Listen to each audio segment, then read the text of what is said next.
হযরতুল আল্লাম শহীদ মরহুম আল্লামা দেলওয়ার হোসেন সাঈদী রাহিমাহুল্লাহ ওনার স্মৃতি বিজড়িত আজকের এই ঐতিহাসিক প্যারেড ময়দানের তাফসিরুল কোরআনের প্রোগ্রামে সব আছে। স্টেজ আছে, শ্রোতা আছে, প্যান্ডেল আছে, মিডিয়া কাভারেজ আছে, কিন্তু আমাদের কলিজার টুকটাটা আমাদের মাঝে নাই। আজকের এই প্রোগ্রামে আলোচক হয়ে এই চেয়ারে আমি না বসে ওই শ্রোতাদের কাতারে বসে যদি আমাদের আল্লামার নুরানি চেহারার দিকে তাকিয়ে ওয়াজ শুনতে পারতাম, আমাদের হৃদয়টা ঠান্ডা হয়ে যেত, আমাদের তৃষ্ণার্ত হৃদয় শান্ত হতো। সব আজকে আছে, কি যেন নাই, ঠিক কিনা বলেন? আল্লাহ তাআলা প্রতি 100 বছরে একজন মুজাদ্দিদ পাঠায়, প্রতি 100 বছরে একজন মুজাদ্দিদ, যিনি সমাজকে সংস্কার করেন। আল্লামা দেলওয়ার হোসেন সাঈদী রাহিমাহুল্লাহ ছিলেন তেমন একজন মুজাদ্দিদ। চিৎকার করে বলেন ঠিক কিনা? উনি শিরক বিদআতের আস্তানাকে তছনছ করে দিয়েছেন, তাওহীদের বাণীকে সমুন্নত করেছেন, গণমানুষের কাছে তাফসিরুল কোরআনকে জনপ্রিয় করেছেন। আজীবন তিনি ইসলামকে বিজয়ী শক্তি হিসেবে দেখার স্বপ্ন দেখতেন। এত প্রাঞ্জল ভাষা, এত চমৎকার আধুনিক প্রেজেন্টেশন, গণমানুষের কাছে কোরআনের তাফসিরকে এভাবে জনপ্রিয় করে তোলার মতো ব্যক্তিত্ব আল্লামা সাঈদী ছাড়া দ্বিতীয় কেউ এই বাংলার ভূখণ্ডে নাই। এই যে তাফসিরুল কোরআন, এই যে টার্মিনোলজি, এই টার্মটাই উনি আসলে জনপ্রিয় করেছেন। আমরা আগে জানতাম না যে এভাবে তাফসির করা যায়, এভাবে scientific indications of the Holi কোরআনকে মানুষের কাছে পেশ করা যায়, এভাবে এত জীবন ঘনিষ্ঠ করে, এত ইন্টারেক্টিভ করে কোরআনের কথাগুলো মানুষের কাছে উপস্থাপন করা যায়। উনি অন্যায়ের বিরুদ্ধে সবসময় সোচ্চার ছিলেন, প্রতিবাদী কণ্ঠস্বর ছিলেন। ওনার আলোচনা শুনলে দেহের রক্ত টকবক করে ফুটতে থাকতো। আল্লাহু আকবার, আল্লাহু আকবার, আল্লাহু আকবার। He was a strong mouthpiece of Islamic revivalism. Islamic জাগরণের স্ট্রং মাউথপিস ছিলেন আল্লামা সাঈদী রাহিমাহুল্লাহ। অনেক দোয়া পেয়েছেন, আমরা পড়েছি, এমন জীবন তুমি করিবে গঠন, মরণে হাসিবে তুমি, কাঁদিবে ভুবন। গোটা বিশ্বকে তিনি কাঁদিয়েছেন। আল্লামা যখন ইন্তেকাল করলেন, আমি তখন মালয়েশিয়া থেকে যুক্তরাষ্ট্রে একটা কনফারেন্সে যোগ দিতে যাচ্ছি, কাতার এয়ারলাইন্সে। মালয়েশিয়া থেকে দোহাতে নামলাম। দোহায় যখন আমার ট্রানজিট, তখন শুনতে পেলাম যে আল্লামা বিদায় নিয়েছেন। সোশ্যাল মিডিয়ায় শুনে বিশ্বাস করতে পারলাম না। মুহূর্তের মধ্যেই মাসুদ সাঈদী ভাইকে মেসেজ করলাম, উনি কোনো উত্তর দিতে পারলেন না। মাসুদ ভাইয়ের সাথে যখন কোলাকুলি করি, আমাদের শামীম ভাইয়ের সাথে যখন কোলাকুলি করি, মনে হচ্ছে আল্লামা সাঈদীর ঘ্রাণ পাই। শরীরটা লিটারালি কাঁপছিল, নিজেকে মানাতে পারছিলাম না, বিশ্বাস করতে পারছিলাম যে আসলে আল্লামা বিদায় নিয়েছেন। ইন দ্য মিন টাইম আমার সেকেন্ড ফ্লাইট দোহা টু নিউ ইয়র্ক, 12 ঘন্টার ফ্লাইটে উঠলাম।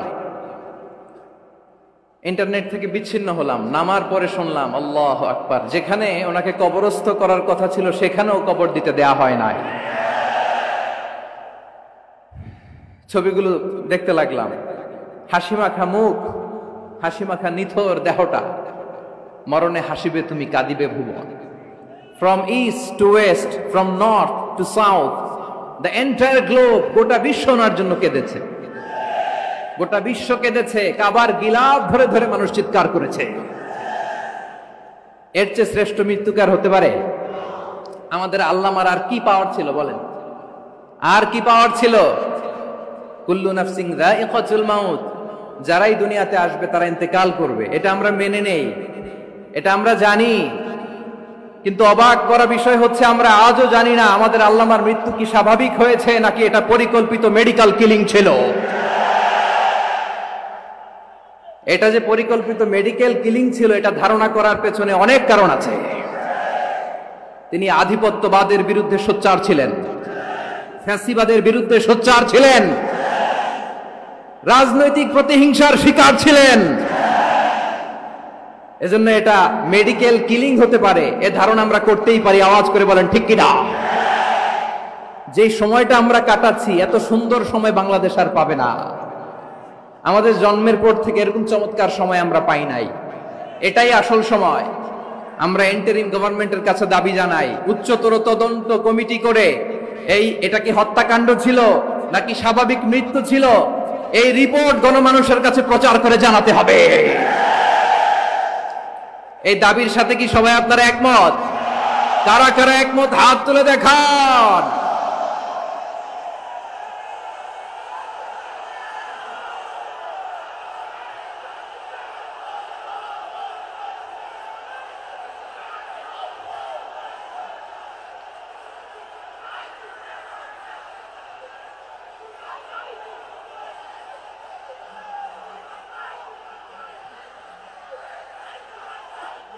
আমার প্রিয় ভাইয়েরা, প্রিয় চট্টলাবাসী, আল্লাহ তাআলা তার এই মুখলেস গোলামকে তার জান্নাতুল ফেরদাউসের মেহমান হিসেবে কবুল করুন।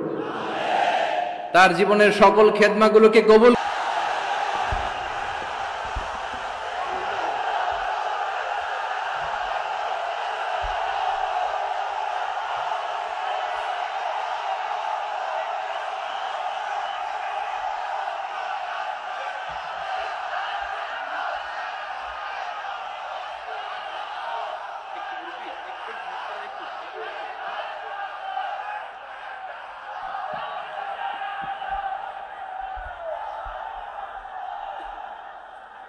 السلام عليكم ورحمة الله وبركاته.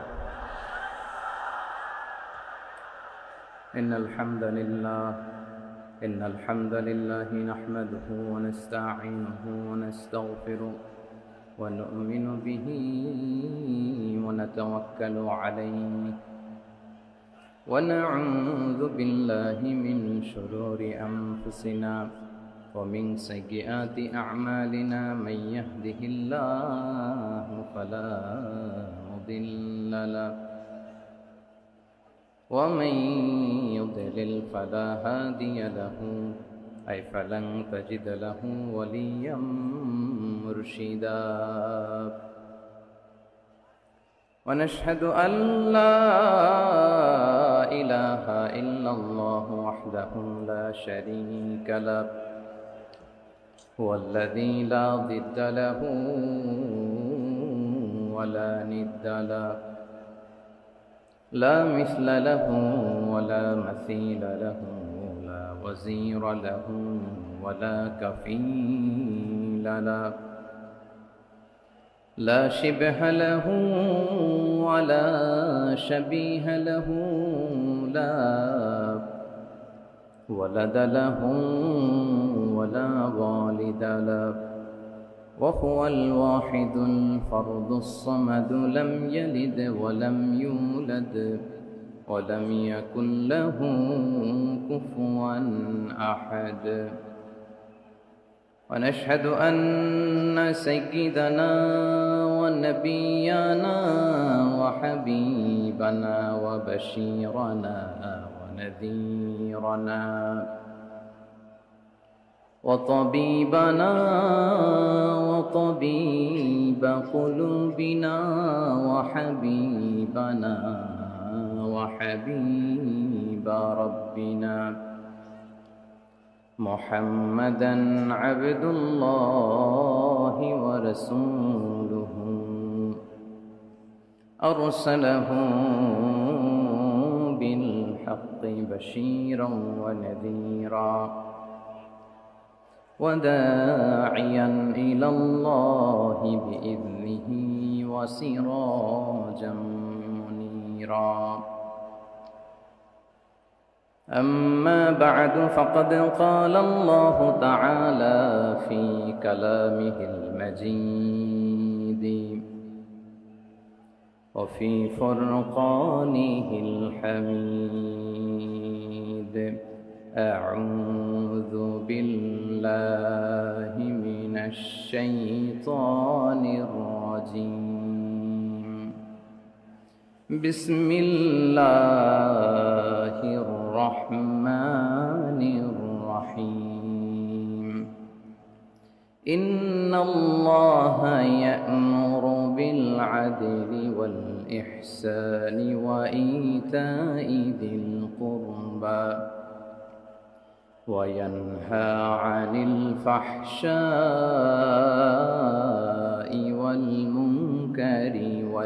البغي يعظكم لعلكم تذكرون إن الله وملائكته يصلون على النبي يا أيها الذين آمنوا صلوا عليه وسلموا تسليما اللهم صل على محمد وعلى آل محمد كما صليت على إبراهيم وعلى آل إبراهيم إنك حميد مجيد اللهم بارك على محمد وعلى آل محمد كما باركت على إبراهيم وعلى آل إبراهيم إنك حميد مجيد সকল প্রশংসার মালিককে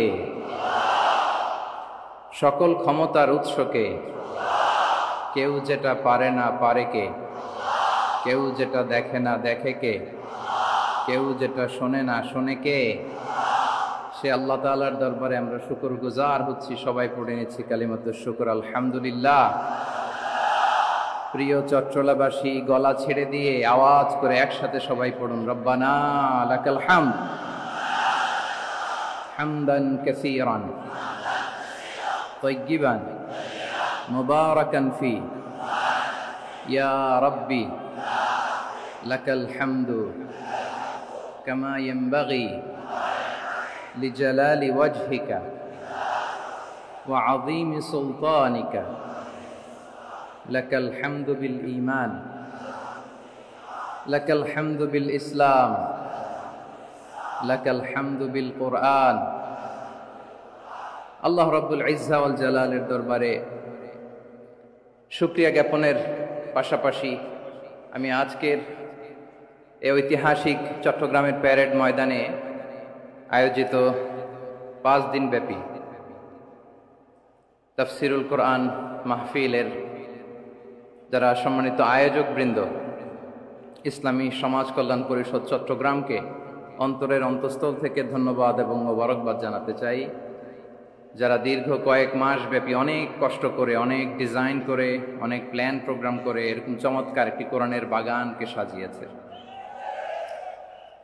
আজকের এই প্রোগ্রামের সম্মানিত সভাপতি প্রধান অতিথি বিশেষ অতিথি মঞ্চে উপবিষ্ট উলামায়ে কেরাম কমিউনিটি লিডার্স চট্টগ্রামের বিভিন্ন পর্যায়ের বিভিন্ন দলের সামাজিক ধর্মীয় রাজনৈতিক নেতৃবৃন্দ ব্যবসায়ী ভাইয়েরা চাকরিজীবী ভাইয়েরা শ্রমজীবী ভাইয়েরা ছাত্র ভাইয়েরা পর্দার আড়ালে আমার মায়েরা এবং বোনেরা সাংবাদিক বন্ধুরা মিডিয়া কর্মী ইউটিউবার্স ভলান্টিয়ার্স আপনাদের সবাইকে অন্তরের অন্তঃস্থল থেকে শুভেচ্ছা জানাই মোবারকবাদ জানাই আপনারা সবাই কেমন আছেন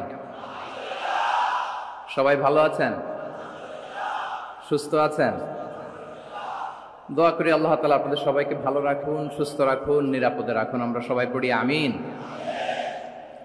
সম্মানিত সুধী হযরতুল আল্লাম শহীদ মরহুম আল্লামা দেলওয়ার হোসেন সাঈদী রাহিমাহুল্লাহ ওনার স্মৃতি বিজড়িত আজকের এই ঐতিহাসিক প্যারেড ময়দানের তাফসিরুল কোরআনের প্রোগ্রামে সব আছে স্টেজ আছে শ্রোতা আছে প্যান্ডেল আছে মিডিয়া কাভারেজ আছে কিন্তু আমাদের কলিজার টুকটাটা আমাদের মাঝে নাই আজকের এই প্রোগ্রামে আলোচক হয়ে এই চেয়ারে আমি না বসে ওই শ্রোতাদের কাতারে বসে যদি আমাদের আল্লামার নুরানি চেহারার দিকে তাকিয়ে ওয়াজ শুনতে পারতাম আমাদের হৃদয়টা ঠান্ডা হয়ে যেত আমাদের তৃষ্ণার্ত হৃদয় শান্ত হতো সব আজকে আছে কি যেন নাই ঠিক কিনা বলেন আল্লাহ তাআলা প্রতি 100 বছরে একজন মুজাদ্দিদ পাঠায় প্রতি 100 বছরে একজন মুজাদ্দিদ যিনি সমাজকে সংস্কার করেন আল্লামা দেলওয়ার হোসেন সাঈদী রাহিমাহুল্লাহ ছিলেন তেমন একজন মুজাদ্দিদ চিৎকার করে বলেন ঠিক কিনা উনি শিরক বিদআতের আস্তানাকে তছনছ করে দিয়েছেন, তাওহীদের বাণীকে সমুন্নত করেছেন, গণমানুষের কাছে তাফসিরুল কোরআনকে জনপ্রিয় করেছেন। আজীবন আজীবন তিনি ইসলামকে বিজয়ী শক্তি হিসেবে দেখার স্বপ্ন দেখতেন। এত প্রাঞ্জল ভাষা, এত চমৎকার আধুনিক প্রেজেন্টেশন, গণমানুষের কাছে কোরআনের তাফসিরকে এভাবে জনপ্রিয় করে তোলার মতো ব্যক্তিত্ব আল্লামা সাঈদী ছাড়া দ্বিতীয় কেউ এই বাংলার ভূখণ্ডে নাই। এই যে তাফসিরুল কোরআন, এই যে টার্মিনোলজি, এই টার্মটাই উনি আসলে জনপ্রিয় করেছেন। আমরা আগে জানতাম না যে এভাবে তাফসির করা যায়, এভাবে scientific indications of the Holi কোরআনকে মানুষের কাছে পেশ করা যায়, এভাবে এত জীবন ঘনিষ্ঠ করে, এত ইন্টারেক্টিভ করে কোরআনের কথাগুলো মানুষের কাছে উপস্থাপন করা যায়। উনি অন্যায়ের বিরুদ্ধে সবসময় সোচ্চার ছিলেন, প্রতিবাদী কণ্ঠস্বর ছিলেন। ওনার আলোচনা শুনলে দেহের রক্ত টকবক করে ফুটতে থাকতো। আল্লাহু আকবার, আল্লাহু আকবার, আল্লাহু আকবার। He was a strong mouthpiece of Islamic revivalism. Islamic জাগরণের স্ট্রং মাউথপিস ছিলেন আল্লামা সাঈদী রাহিমাহুল্লাহ। অনেক দোয়া পেয়েছেন। আমরা পড়েছি, এমন জীবন তুমি করিবে গঠন, মরণে হাসিবে তুমি, কাঁদিবে ভুবন। গোটা বিশ্বকে তিনি কাঁদিয়েছেন। আল্লামা যখন ইন্তেকাল করলেন, আমি তখন মালয়েশিয়া থেকে যুক্তরাষ্ট্রে একটা কনফারেন্সে যোগ দিতে যাচ্ছি, কাতার এয়ারলাইন্সে। মালয়েশিয়া থেকে দোহাতে নামলাম। দোহায় যখন আমার ট্রানজিট, তখন শুনতে পেলাম যে আল্লামা বিদায় নিয়েছেন। সোশ্যাল মিডিয়ায় শুনে বিশ্বাস করতে পারলাম না। মুহূর্তের মধ্যেই মাসুদ সাঈদী ভাইকে মেসেজ করলাম, উনি কোনো উত্তর দিতে পারলেন না। মাসুদ ভাইয়ের সাথে যখন কোলাকুলি করি, আমাদের শামীম ভাইয়ের সাথে যখন কোলাকুলি করি, মনে হচ্ছে আল্লামা সাঈদীর ঘ্রাণ পাই।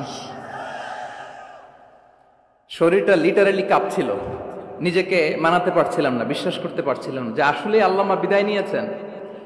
ইন দ্য মিন টাইম আমার সেকেন্ড ফ্লাইট, দোহা টু নিউ ইয়র্ক, 12 ঘন্টার ফ্লাইটে উঠলাম। ইন্টারনেট থেকে বিচ্ছিন্ন হলাম। নামার পরে শুনলাম আল্লাহু আকবার, যেখানে ওনাকে কবরস্থ করার কথা ছিল সেখানেও কবর দিতে দেয়া হয় নাই। ছবিগুলো দেখতে লাগলাম, হাসিমাখা মুখ, হাসিমাখা নিথর দেহটা, মরণে হাসিবে তুমি, কাঁদিবে ভুবন। From east to west, from north to south, the entire globe, গোটা বিশ্ব ওনার জন্য কেঁদেছে। গোটা বিশ্ব কেঁদেছে, কাবার গিলাফ ধরে ধরে মানুষ চিৎকার করেছে।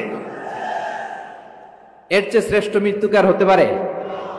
আমাদের আল্লামার আর কি পাওয়ার ছিল বলেন? আর কি পাওয়ার ছিল? কুল্লু নাফসিন যায়িকাতুল মাউত, যারাই দুনিয়াতে আসবে তারা ইন্তেকাল করবে, এটা আমরা মেনে নেই, এটা আমরা জানি। কিন্তু অবাক করা বিষয় হচ্ছে আমরা আজও জানি না আমাদের আল্লামার মৃত্যু কি স্বাভাবিক হয়েছে নাকি এটা পরিকল্পিত মেডিকেল কিলিং ছিল।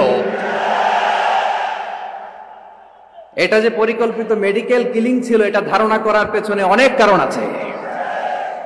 তিনি আধিপত্যবাদের বিরুদ্ধে সোচ্চার ছিলেন, ফ্যাসিবাদের বিরুদ্ধে সোচ্চার ছিলেন, রাজনৈতিক প্রতিহিংসার শিকার ছিলেন।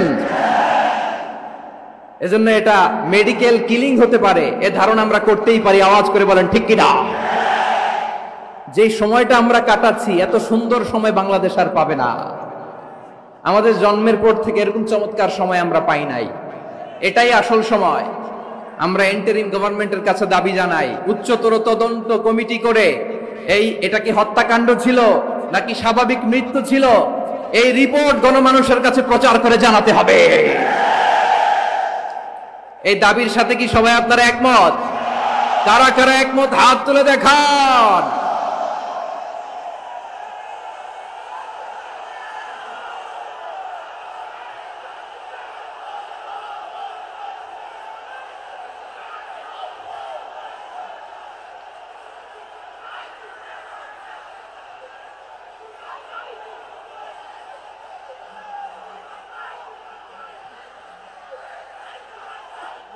আমার প্রিয় ভাইয়েরা, প্রিয় চট্টলাবাসী, আল্লাহ তাআলা তার এই মুখলেস গোলামকে তার জান্নাতুল ফেরদাউসের মেহমান হিসেবে কবুল করুক।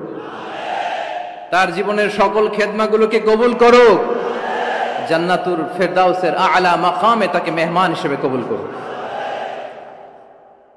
আল্লামা শহীদ দেলোয়ার হোসেন সাঈদী রাহিমাহুল্লাহ, উনি ছাড়াও এই ঐতিহাসিক ময়দানে কথা বলেছেন আল্লামা লুৎফুর রহমান রাহিমাহুল্লাহ। চলে গিয়েছেন আমাদেরকে ছেড়ে। তিনি বলতেন, ইনশাআল্লাহ মিজান আবার আসবে। হুজুর, আমি তো আসলাম, আপনি তো আমাদেরকে ছেড়ে চলে গেলেন। আল্লাহু আকবার, আল্লাহু আকবার, আল্লাহু আকবার। গলায় কোনো সুর ছিল না, সুর দিয়ে কথা বলতেন না, কিন্তু এত চমৎকার শব্দের বুনন, এত চমৎকার প্রেজেন্টেশন, এত চমৎকার ভাবে ঐতিহাসিক বর্ণনাগুলো তিনি উপস্থাপন করতেন। মন্ত্রমুগ্ধ হয়ে আমরা আল্লামা লুৎফুর রহমানের কথা শুনেছি। আমরা হযরতুল আল্লামা লুৎফুর রহমান রাহিমাহুল্লাহর জন্য এই বিশাল ময়দান থেকে দোয়া করছি, আল্লাহ তাআলা তুমি তোমার এই খাদেমকে জান্নাতের মেহমান হিসেবে কবুল করে নাও। আরো অনেক আল্লামারা এখানে কথা বলেছেন, বিশেষ করে বাইতুল শরফের মরহুম পীর সাহেব হুজুর থেকে শুরু করে আরো যারা যারা তারকাতুল্য ওলামায়ে কেরাম এই চট্টগ্রামের ময়দানে কথা বলেছেন, আলো ছড়িয়েছেন। আমরা এই লক্ষ লক্ষ তাওহীদি জনতাকে নিয়ে তাদের জন্য দোয়া করছি, আল্লাহ তাআলা ওনাদের জীবনের সকল ভুল ত্রুটি ক্ষমা করে দিয়ে তাদেরকে জান্নাতুল ফেরদাউসের মেহমান বানিয়ে নিক। আমরা এই ঐতিহাসিক প্যারেড ময়দানের প্রোগ্রাম থেকে স্মরণ করতে চাই 24-এর ছাত্র নাগরিক অভ্যুত্থানে আমার যে সমস্ত ছাত্র নাগরিক ভাইয়েরা দেহের তাজা রক্ত বিলি দিয়ে নতুন বাংলাদেশ আমাদেরকে উপহার দিয়েছে। বিশেষ করে আপনাদের এই চট্টগ্রামের শহীদ ফয়সাল, শহীদ ওয়াসিম সহ সকল শহীদকে আল্লাহ তাআলা কবুল করুক। আমরা সবাই পড়ি আমিন। প্রিয় ভাইয়েরা, আমি নগণ্য একজন কোরআনের ছাত্র, এত বিশাল মঞ্চে এত বড় প্ল্যাটফর্মে কথা বলা আমার জন্য সাজে না। তারপরও আমাদের মুরব্বীরা আমাদের ডানে বায়ে বসে আছেন, ওনাদের আদেশ ক্রমে, ওনাদের অনুমতি ক্রমে কিছু কথা আজকের এই ঐতিহাসিক প্রোগ্রামে আপনাদের সামনে উপস্থাপন করার চেষ্টা করব। ওমা তৌফিক ইল্লা বিল্লাহ। প্রিয় ভাইয়েরা, 5 দিন ব্যাপী এই তাফসিরুল কোরআনের প্রোগ্রামে অনেক ওলামা হযরত কথা বলেছেন। যারা কোরআন সুন্নাহ থেকে আমাদেরকে কোরআনের কথাগুলো শোনালেন, আমরা যেন সেগুলো আমল করতে পারি, আল্লাহ আমাদেরকে তৌফিক দান করুক। শুরুতে আমাদের নিয়তটাকে খালেস করে নেওয়া দরকার। এই যে গ্যাদারিং, এই যে হিউজ শোডাউন, এগুলো যদি আমাদের নিজেদেরকে পরিবর্তন না করে তাহলে এতে কোনো লাভ নাই। জোরে বলেন ঠিক কিনা?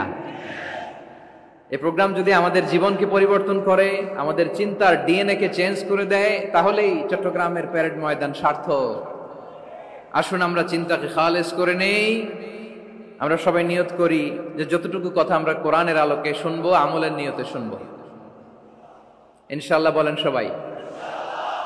আপনারা সবাই ঠিকঠাক আছেন তো? কখন আসছেন আপনারা? সবাই আসছেন কখন? সকালে, কেউ দুপুরে, 9টায়? আল্লাহ আল্লাহ। দুপুরের খাবার খাওয়ার সুযোগ হয়েছিল? খান নাই? রোজা রাখছেন? আমি কি দিয়ে বিদায় দেব আমার এই ভাইগুলোরে? আল্লাহ তুমি আমার ভাইগুলোরে কবুল করো। ইসলামের পক্ষের এই গণজোয়ারকে আগামীর বাংলাদেশের ইসলামের জন্য তুমি কবুল করো। যেই ভালোবাসা ইসলামের জন্য হয়, যেই গণজোয়ার কোরআনের জন্য হয়, পৃথিবীর কোন শক্তি দিয়ে সেটাকে আটকানো যায় না। জোরে বলেন ঠিক কিনা? এজন্য গ্রাজুয়ালি, সিস্টেম্যাটিক্যালি, মেথোডোলজিক্যালি আমাদেরকে আগাতে হবে, শুধু আবেগ দিয়ে নয়। বিবেকেরও দরকার আছে না নাই? প্রিয় ভাইয়েরা, আসুন, আমাদের কথা অনেক বেশি, সময় অনেক কম। আমরা আর কাল বিলম্ব না করে মহাবিশ্বয় মহাগ্রন্থাল কুরআন আল কারীম থেকে কিছু কথা শুনি। আমি যেই টপিকটা নিয়ে আজকের ঐতিহাসিক চট্টগ্রামের প্যারেড ময়দানের তাফসিরুল কোরআন প্রোগ্রামে আলোচনা করব, সেটা হচ্ছে সূরাতু আন-নাহলের 90 নম্বর আয়াত নিয়ে কিছু কথা আমরা উপস্থাপন করবার চেষ্টা করব ইনশাআল্লাহ। আমার খুতবার শুরুতেই আপনারা মোটামুটি আন্দাজ করে ফেলেছেন যে আমি কি নিয়ে আলোচনা করব, কারণ যে আয়াতটি আমি তেলাওয়াত করেছি এই আয়াতটি প্রায়শই এই ভূখণ্ডে, এই বাংলাদেশে জুমার দিনে খতিব সাহেবরা দ্বিতীয় খুতবা শেষের দিকে পড়ে না? কি কমন পড়ছে? ইন্নাল্লাহা ইয়া'মুরু বিল আদলি ওয়াল ইহসান ওয়া ইতা'i যিল কুরবা ওয়া ইয়ানহা আনিল ফাহশাই ওয়াল মুনকারি ওয়াল বাগি ইয়া'iদুকুম লাআল্লাকুম তাযাক্কারুন। মুখস্থ আছে না সবার? আসুন আমরা এই আয়াতের সরল অর্থ, এর মর্মবাণী, এর সংক্ষিপ্ত তাফসীর সবাই মিলে আজকের এই প্রোগ্রাম থেকে উদ্ধার করার চেষ্টা করি। আপনারা মনোযোগী আছেন তো? ইনশাআল্লাহ। এই আয়াতটা অনেক কম্প্রিহেন্সিভ একটা আয়াত। সাইয়েদনা আব্দুল্লাহ ইবনে মাসউদ রাদিয়াল্লাহু তাআলা আনহু উনি বলেছেন ইন্নাহা মিন আজমাই আয়াতিল কুরআন, এটা কোরআনের সবচেয়ে জামে মানে আয়াত। যদিও ছোট্ট আয়াত, অল্প কিছু কথামালা, কিন্তু তিনি বলতেন এটা কোরআনের সবচাইতে জামে মানে সবচেয়ে কম্প্রিহেন্সিভ একটা আয়াত, যেখানে কথা কম, শব্দ কম, কিন্তু এটার দোতনা, এটার আবেদন, এটার মিনিং অনেক বেশি। সুবহানাল্লাহ। এই আয়াতে আল্লাহ তাআলা বেসিক্যালি আমাদেরকে তিনটা বিষয়ে আদেশ করেছেন আর তিনটা বিষয়ে বারণ করেছেন, মানে নিষেধ করেছেন। আওয়াজ করে বলুন, আদেশ করেছেন কয়টা? প্রিয় চট্টলার ভাইয়েরা, আমার মতো এই যে তিন আঙ্গুল উঁচু করে বলেন, আদেশ করেছেন কয়টা? আবার নিষেধও কয়টা? মানবো তো আমরা ইনশাআল্লাহ? বলেন সবাই। 3 do's and 3 don'ts, do's and don'ts, তিনটা আদেশ, তিনটা নিষেধ। এই তিনটা আদেশ আর তিনটা নিষেধের ভেতরে আল্লাহ তাআলা গোটা ইসলামী শরিয়ার মূল নির্যাসকে ঢুকিয়ে দিয়েছেন। সুবহানাল্লাহ। এই ছোট্ট একটা আয়াতে গোটা ইসলামী শরিয়ার, the gist, the cream of the creams, গোটা ইসলামী শরিয়ার মূল নির্যাসকে আল্লাহ ঢুকিয়ে দিয়েছেন। তিনটা আদেশ আর তিনটা নিষেধ। আসুন আমরা সরাসরি কোরআন থেকে শুনি, সবাই পড়ুন। আউযু বিল্লাহি মিনাশ শাইতানির রাজীম। বিসমিল্লাহির রাহমানির রাহিম। ইন্নাল্লাহা ইয়া'মুরু বিল আদলি ওয়াল ইহসানি ওয়া ইতাই যিল কুরবা ওয়া ইয়ানহা আনিল ফাহশাই ওয়াল মুনকারি ওয়াল বাগি ইয়া'ইযুকুম লা'আল্লাকুম তাযাক্কারুন।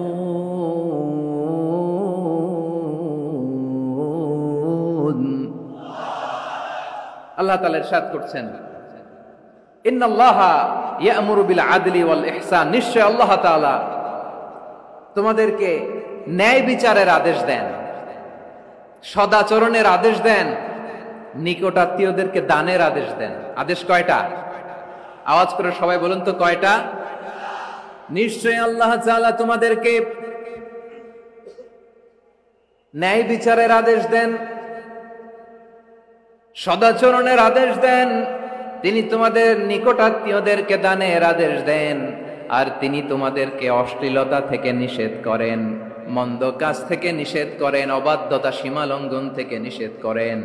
তিনি তোমাদেরকে উপদেশ দেন যাতে তোমরা শিক্ষা গ্রহণ করো। সুবহানাল্লাহ।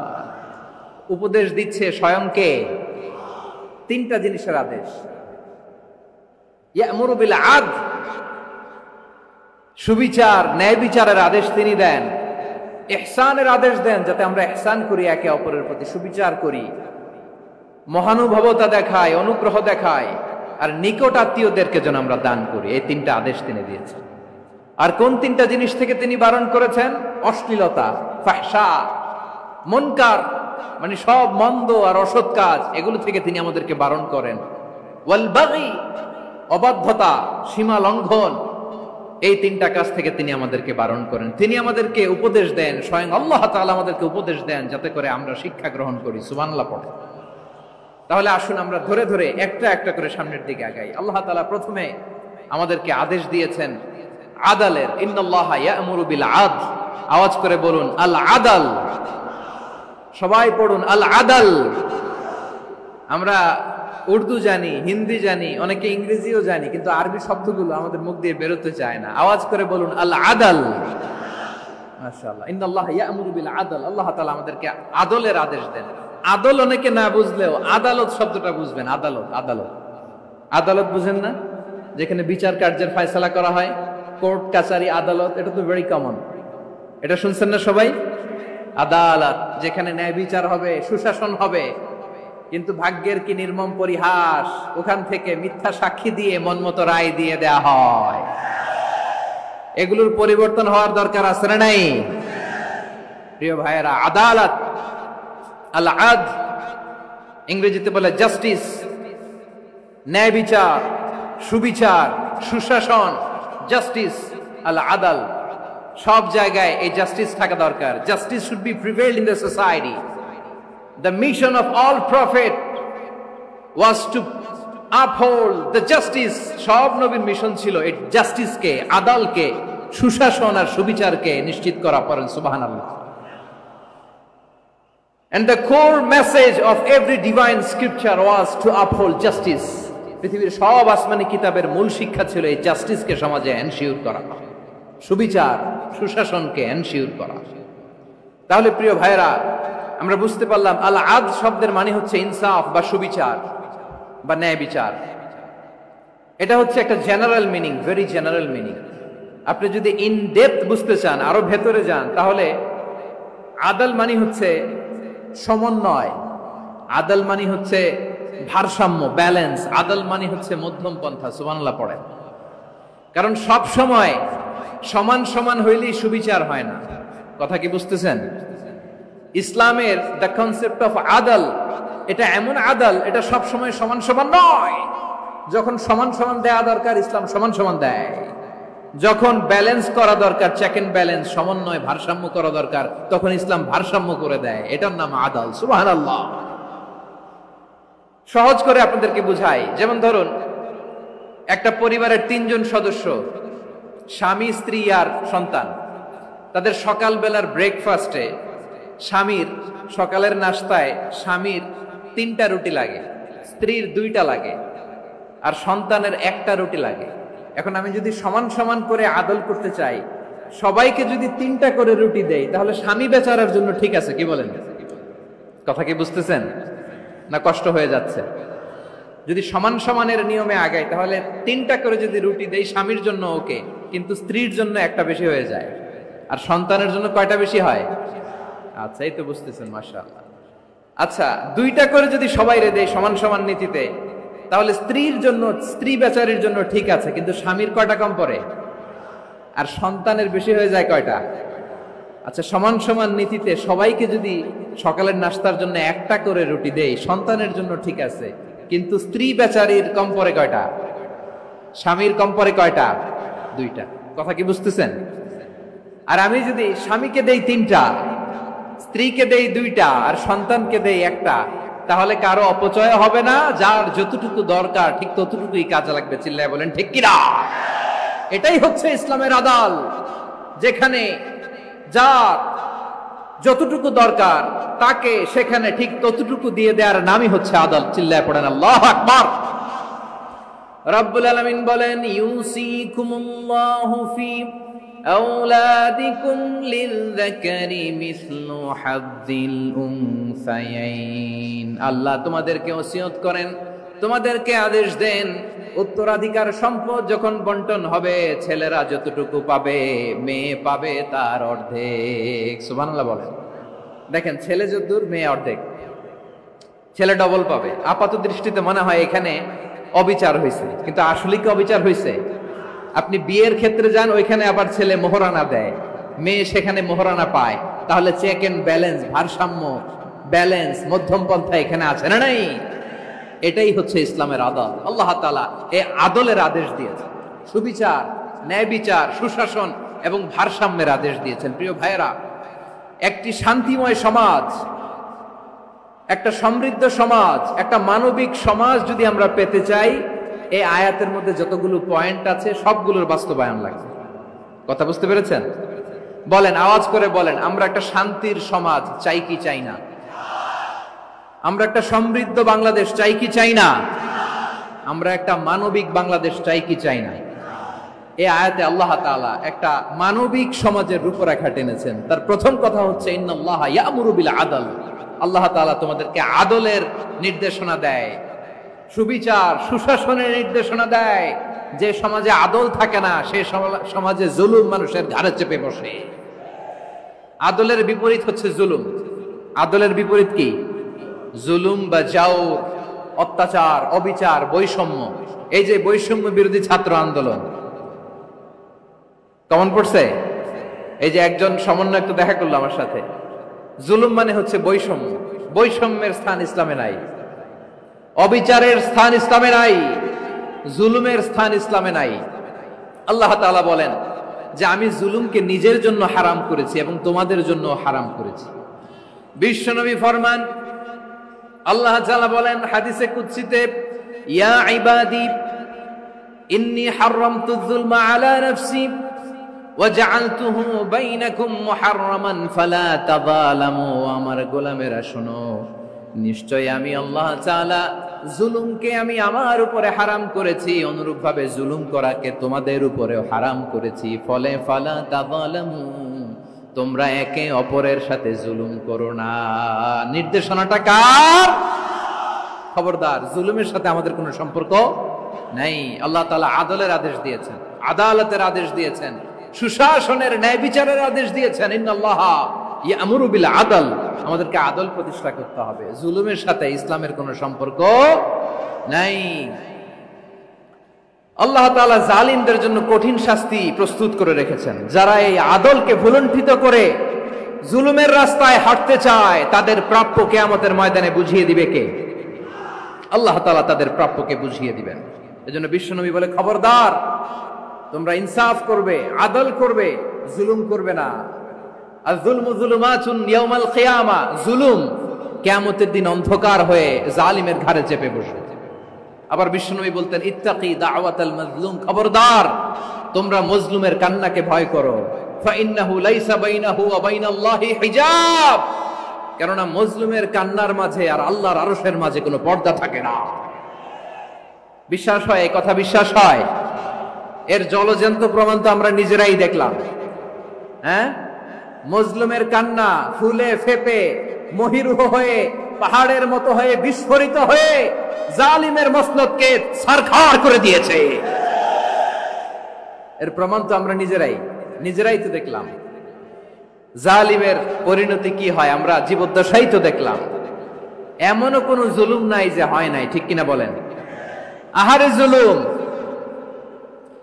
আহারে জুলুম। রিসেন্টলি আয়না ঘরের কিছু ছবি প্রকাশিত হয়েছে সোশ্যাল মিডিয়ায়, দেখেছেন আপনারা? হ্যাঁ, ছোট্ট একটা জায়গা, স্বাধীন মানুষকে প্রাণীর মতো, পাখির মতো খাঁচায় বন্দী করে রেখেছে। কখন দিন কখন রাত কিচ্ছু জানে না, কখন দিন কখন রাত কিছু জানে না। বছরের পর বছর কেটে গিয়েছে। এক্সট্রা জুডিশিয়াল কিলিং এর কোনো হিসাব নাই, বিচার বহির্ভূত হত্যা, এনফোর্স ডিসঅ্যাপিয়ারেন্স, গুম, যেটা সবচাইতে বড় মানবতা বিরোধী অপরাধ। কত মানুষ যে গুম হয়েছে তার কোনো ইয়ত্তা নাই। যেই ফ্যামিলির সদস্য গুম হয়েছে তারা কি ওই লোকটার জন্য মাগফিরাতের দোয়া করবে নাকি সুস্বাস্থ্যের দোয়া করবে তারা নিজেরাও জানতো না, কারণ জানে না ও বেঁচে আছে না মরে গেছে। আহা, বিডিআর নওজওয়ানদের যারা ছাড়া পেল দেখলাম, বিনা অপরাধে, কোনো অন্যায় ছাড়া, অপরাধ ছাড়া তাদের জীবন থেকে, তাদের তারুণ্যের, তাদের যৌবনের 15 বছর 16 বছর 17 বছর নাই, 6 মাস বয়সের ছোট বাচ্চাকে রেখে জেলে গেছে। 6 মাসের মেয়ে বেরোয় দেখে মেয়ের বয়স 17 বছর। মেয়ে বাবারে চিনে না, বাবা মেয়েরে চিনে না। মেয়েকে এখন বিয়ে দিয়ে আরেক ছেলের হাতে তুলে দিবে। মেয়ের শৈশব বাবা দেখে নাই, মেয়ের কৈশোর বাবা দেখে নাই, মেয়ের তারুণ্য দেখে নাই।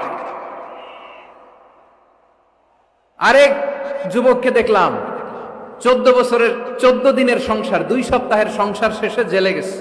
কত যুবকের যে স্ত্রী চলে গিয়েছে ফ্যামিলি ছেড়ে, কারণ জানে না তো কবে আসবে, কি হবে, কেউ জানতো না। দাম্পত্য জীবনের মাত্র 14 দিনের স্মৃতি, এই স্মৃতিকে আঁকড়ে ধরে এক বোন 16টা বছর 17টা বছর কাটিয়ে দিয়েছে। আমি নিউজটা দেখে ভাবলাম, আমার এই বোনের প্রতিটি দিন কিভাবে কেটেছে, প্রতিটি রাত কিভাবে কেটেছে, প্রতিটি ক্ষণ কিভাবে কেটেছে। বিশ্বনবী বলেছেন, ইত্তাকি দাওয়াতাল মাজলুম ফাইন্না লাইসা বাইনাহু ওয়া বাইনাল্লাহি হিজাব। মাজলুমের কান্নাকে ভয় করো, কারণ মাজলুমের কান্না আর আল্লাহর মাঝে কোনো পর্দা থাকে না। আমরা আর এরকম কোন জুলুম বাংলাদেশে দেখতে চাই না, জোরে বলেন ঠিক কিনা? আর কেউ নতুন করে জালিম হোক আপনারা চান? আবার নতুন করে কেউ ফ্যাসিস্ট হোক আপনারা চান? এক দল আরেক দলকে নিশ্চিহ্ন করার রাজনীতিতে মেতে উঠুক এটা আপনারা চান? আমরা বাংলাদেশকে আদল দিয়ে সাজাতে চাই। আমরা এই 56,000 বর্গ মাইলের প্রতিটা ইঞ্চি মাটিকে কোরআনের আইন দিয়ে সাজাতে চাই। রাজি আছেন আপনারা? কারা কারা রাজি দেখান হাত তুলে আল্লাহকে।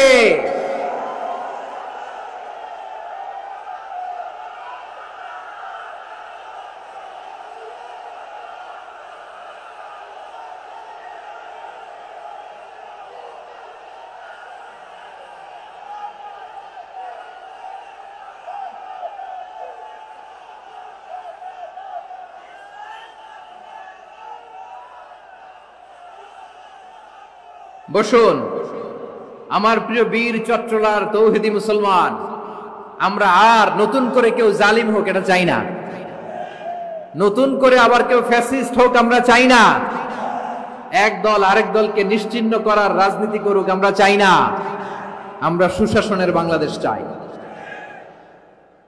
আমরা মানবিক বাংলাদেশ চাই, আমরা একটা সমৃদ্ধ বাংলাদেশ চাই, আমরা বিশ্বের বুকে সম্মান নিয়ে মাথা উঁচু করে দাঁড়াতে চাই, ঠিক কিনা বলেন?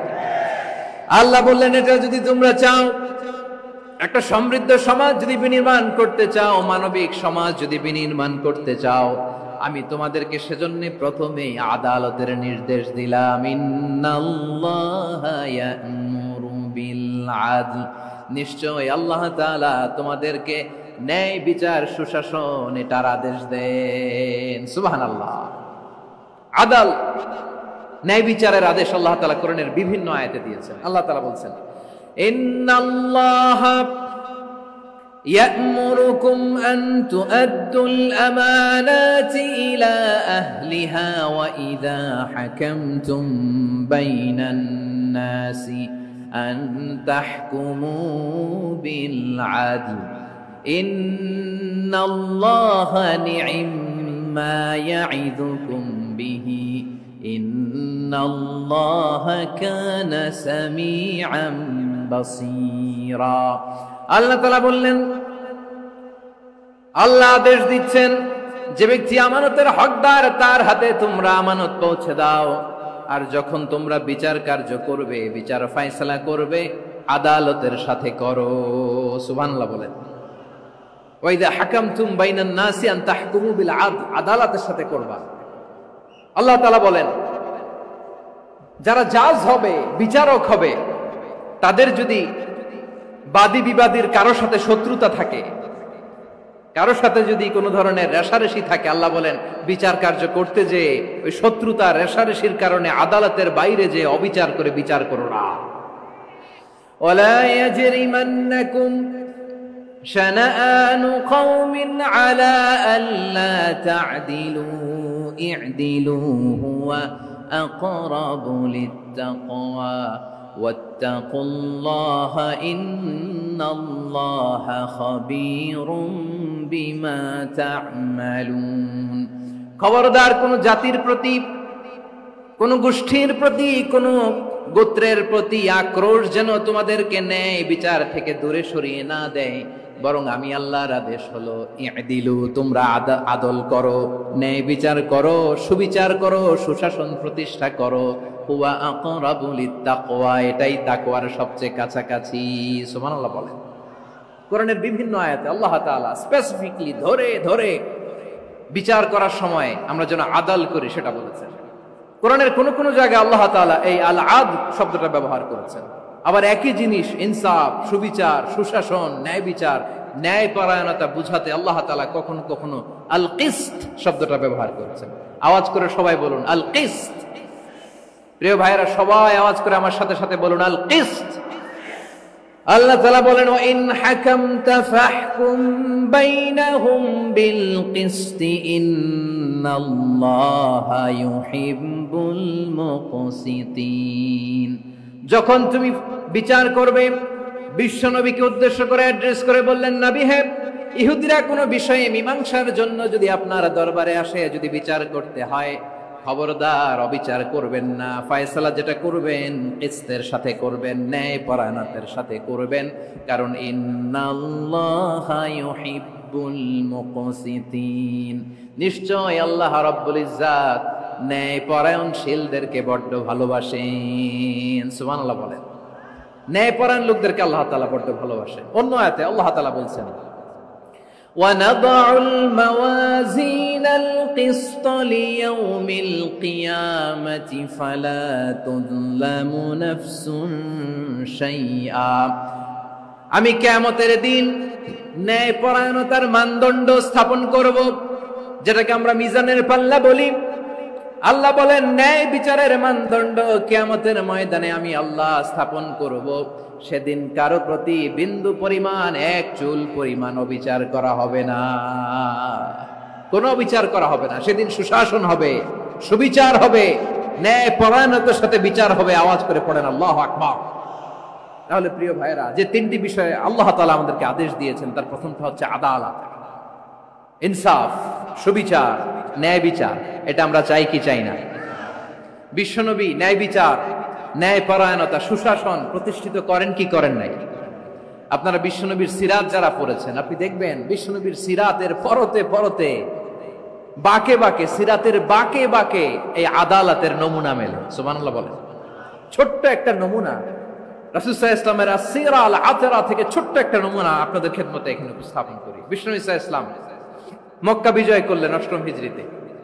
মক্কা বিজয় শেষে তিনি কয়েক সপ্তাহ মক্কাতে অবস্থান করলেন। ইন দ্য মিন টাইম মক্কার একটা ভেরি প্রেস্টিজিয়াস এন্ড ডিগনিফাইড ফ্যামিলির নারী চুরিতে ধরা পড়ল। কিসে ধরা পড়ল? সবাই বলেন কিসে? আমাদের সমাজে আসেনি এটা? আছে? ছোট না বড়?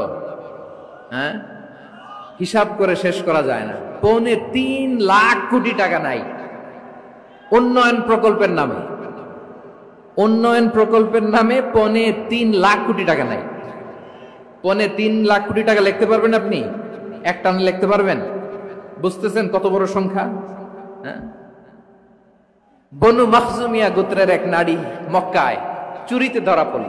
বলেন তো চুরি করলে বিধান কি? কি কাটতে হবে? চুরির বিধান হলো হাত কেটে দাও। তাও সেটা গোপনে নয়, প্রকাশ্যে জনসম্মুখে হাত কেটে দাও। বনু মাখজুমিয়া গোত্রের নারী যখন চুরিতে ধরা পড়লো, সাহাবারা চিন্তায় পড়ে গেলেন। সবেমাত্র মক্কার লোকেরা কালিমা পড়ে মুসলমান হয়েছে, ইসলামের আইন কানুন তেমন জানে না, ইসলামী শরিয়ার সাথে বেশি পরিচিত নয়। এখন যদি বিশ্বনবী চুরির যেই বিধান এটা যদি কায়েম করে হাত যদি কেটে দেয়, না জানি মক্কার লোকেরা আবার বিগড়ে যায়, না জানি মক্কার লোকেরা আবার মুরতাদ হয়ে যায়, না জানি মক্কার লোকেরা ইসলাম থেকে দূরে সরে যায়। চলো চলো, সাহাবীরা মিলে পরামর্শ করলেন, চলো বিশ্বনবীর কাছে যে বলি, ও নবী, শুধু কেবলমাত্র একমাত্র এই নারীর জন্য চুরির হাত কাটার বিধানটা আপনি একটু থামিয়ে দেন। চুরির হাত কাটার যে বিধান এইখানে একটু রহিত করে দেন, বাকিগুলা কইরেন মদিনাতে যে চলবে, কিন্তু মক্কায় এবারের জন্য মাফ করে দেন। কিন্তু কে বলবে? এই যে পরামর্শ, সাজেশন, এটা কে দিবে বিশ্বনবীর কাছে? সাহাবারা চিন্তায় পড়ে গেলেন। আল্লাহর নবীর সামনে দাঁড়িয়ে আল্লাহর দেয়া হুদুদ, আল্লাহর দেয়া বিধান থামিয়ে দেওয়া, মাফ করে দেওয়া, এই কথা বিশ্বনবীর সামনে বলার সাহস তো কেউ রাখে না। কেউ কেউ বলল, বিশ্বনবীর পালক পুত্র যায়েদ বিন হারেসার সন্তান উসামারে বিশ্বনবী নাতির মতো আদর করে, বড্ড বেশি ভালোবাসে উসামারে। এজন্য সাহাবারা উসামাকে বলতো হিব্বু রাসূলিল্লাহ, বিশ্বনবীর ভালোবাসা। কি বলতো? সাহাবীরা বললেন বিশ্বনবীর ভালোবাসা হিব্বু রাসূলিল্লাহ, উসামারে পাঠাও। উসামারে বিশ্বনবী নাতির মতো স্নেহ করে, মায়া করে, ভালোবাসে। আমরা পারবো না, উসামা পারবে। সবাই মিলে ফুলিয়ে ফুসিয়ে ওসামাকে, ছোট্ট ওসামাকে রাজি করালো। ওসামা এমন এমন কথা যে তুমি বিশ্বনবীর কাছে বলতে হবে, পারবা নাকি? ওসামা বলে পারবো। সাইয়েদনা ওসামা রাদিয়াল্লাহু তাআলা আনহু তরুণ সাহাবী বিশ্বনবীর কাছে গেলেন, যে বললেন, নবী, বনু মাখজুমিয়া গোত্রের এক নারী চুরিতে ধরা পড়েছে, এবারের জন্য কি এই মহিলাটারে মাফ করে দিলে হয় না? এবারের জন্য একটু ক্ষমা করা যায় না নবী? বিশ্বনবী বলেন, আতাশফাউ ফি হাদ্দিম মিন হুদুদিল্লাহ, তোমার এত বড় সাহস উসামা, তুমি আল্লাহর হাত, আল্লাহর দেয়া বিধান, এটার ব্যাপারে সুপারিশ করতে এসেছো? তোমরা কি জানো তোমাদের আগে যত কওম, যত গোত্র, যত জনপদ ধ্বংস হয়েছে তার কারণ ছিল তাদের মধ্যে গরিবরা অন্যায় করলে তারা বিচার করত, আর ধনীরা অন্যায় করলে তারা মাফ করে দিত। খবরদার, ওয়া আইমুল্লাহ, লাউ আন্না ফাতিমাতা বিনতি মুহাম্মাদিন সারাকাত লাকাতা মুহাম্মাদুন ইয়াদাহা। বিশ্বনবী বললেন, ওরে ওসামা, বানু মাখজুমিয়ার ওই প্রেস্টিজিয়াস এন্ড ডিগনিফাইড ফ্যামিলির মেয়ে তো দূর কি বাত, অনেক দূরের কথা। জেনে রেখো ওসামা, আমার কলিজার টুকরা নয়নের পুটুলি ফাতেমাও যদি মক্কার জমিনে আজকে চুরির দায়ে ধরা পড়তো, আমি বিশ্বনবী মুহাম্মদুর রাসূলুল্লাহ ধরে ফাতেমার ডান হাতটা কেটে দিতে এক বিলম্ব দেরি করতাম না। ইন্নাল্লাহা ইয়া'মুরু বিল আদল, আমাদেরকে জাস্টিস শিখায়। পশ্চিমারা আমাদেরকে ইনসাফ শিখায়, আমাদেরকে সুশাসন শিখায়। আর ইনসাফ, সুশাসন, ন্যায় বিচার, সুবিচার, জাস্টিস কারে বলে বিশ্বনবীর বায়োগ্রাফি থেকে জেনে নাও। এই ছিল বিষ্ণু ঈসা ইসলামের আদালতের নমুনা। আপনি যদি সাইয়েদনা ওমরে ফারুকের জীবনের দিকে তাকান, এমন কঠোর, এমন বীর সেনানী ছিলেন। সাইয়েদনা ওমরে ফারুক যদি রাস্তার এই মাথা দিয়ে হাঁটা শুরু করতেন, শয়তান ওমরে ফারুককে দেখলে ওই রাস্তা রেখে দিয়ে অন্য রাস্তা দিয়ে হাঁটতো। সুবহানাল্লাহ। ওমরে ফারুক রাদিয়াল্লাহু তাআলা কি পার্সোনালিটি ছিল, কি পার্সোনালিটি। আমাদের এলাকায় ছোট বাচ্চারা রাতে ভাত খেতে চায় না, আমার মেয়েটাও খেতে চায় না। এই এটা দিব, ওইটা দিব, আজকে মাহফিলে আসার সময় বলে দিছে লিস্ট করে এটা এটা আনতে হবে। তো ছোট্ট বাচ্চাদের অনেক বায়না থাকে, ওরা রাতে খেতে চায় না। তো মায়েরা বিভিন্ন ভয় দেখায়, এই বাঘ আসবে, বাঘ আসবে খাও, এই ভূত আসবে, ভূত আসবে খাও। আপনারা কি বলেন চট্টগ্রামে? কি আসবে? হ্যাঁ, ভূত, ভূত, ভূত আসবে, বাঘ আসবে, খাও খাও খাও, তাড়াতাড়ি খাও। তো বাচ্চারা এগুলো শুনে ভয়ে খেতে শুরু করে। মদিনার জমিনেও একই ঘটনা ঘটে। মদিনার ছোট্ট ছোট্ট সোনামণিরা খেতে চাইতো না। তো মায়েরা বলতো, হা হুয়া ইয়াতি উমর, হা হুয়া ইয়াতি উমর, ওই যে উমর আসতেছে, উমর। ওমরে ফারুকের কথা শুনলে বাচ্চারা একেবারে ঠান্ডা। সুবহানাল্লাহ পড়বেন না? প্রভু তুমি বলেছ রাসূল দেবে না, বলনি দেবে না ওমর, বলনি দেবে না হামজা তারি, খালিদ বিজয় সমর। প্রভু তুমি বলেছ রাসূল দেবে না, বলনি দেবে না ওমর, বলনি দেবে না হামজা তারি, খালিদ বিজয় সমর। প্রভু তুমি বলেছ রাসূল দেবে না। আল্লাহু আকবার। ওমর ফারুক রাদিয়াল্লাহু তাআলা আনহু, ওনার কথা শুনলে গায়ের মধ্যে গুজবাম হয়, গায়ের পশমগুলো দাঁড়িয়ে যায়। সুবহানাল্লাহ বলেন। কি পার্সোনালিটি ছিল, কি ব্যক্তিত্ব ছিল। মুনাফিকরা ওমর ফারুককে জমের মতো ভয় পেতেন। শয়তান, খুদ শয়তান এই রাস্তা দিয়ে আসলে শয়তান অন্য রাস্তা দিয়ে হাঁটত। ওমর ফারুক রাদিয়াল্লাহু তাআলা আনহুর জীবনে যদি দেখেন, তাহলে সেখানে আপনি আদালতের, ইনসাফের, সুশাসনের, জাস্টিসের নমুনা দেখতে পাবেন। কয়টা শুনবেন? সাইয়েদনা ওমর ফারুকের রাদিয়াল্লাহু তাআলা আনহুর সন্তান আব্দুর রহমান মিশরে মদ খেয়ে মদ্যপ অবস্থায় ধরা পড়েছে। মদ খাওয়ার কারণে, মদ যদি কেউ পান করে আর যদি প্রমাণিত হয়, তার বিচার হলো 80 বেত। আওয়াজ করে বলেন কয় বেত? বাংলাদেশেও তো এই আইন আছে নাকি? বাংলাদেশে আছে? হ্যাঁ, মদ খাইলে 80 বেত, এই আইন বাংলাদেশে চালু হোক। আমরা চাই কি চাই না? চাই সবাই। এজন্যই তো ইসলাম ভাল লাগে না। ইসলামকে ভাল লাগে না। ইসলামকে আউট করে রাখতে পারলেই তো এরকম বড় বড় বোতল খাওয়া যায়। একেবারে সহজ, পানির মতো সহজ হিসাব, একেবারে সহজ। ওমর ফারুক রাদিয়াল্লাহু তাআলা আনহুর ছেলে ভুল করে মদ পান করে ফেলেছিলেন। আব্দুর রহমান, ঘটনা ঘটেছে মিশরে। মিশরের গভর্নর তখন আমর ইবনুল আস রাদিয়াল্লাহু তাআলা আনহু।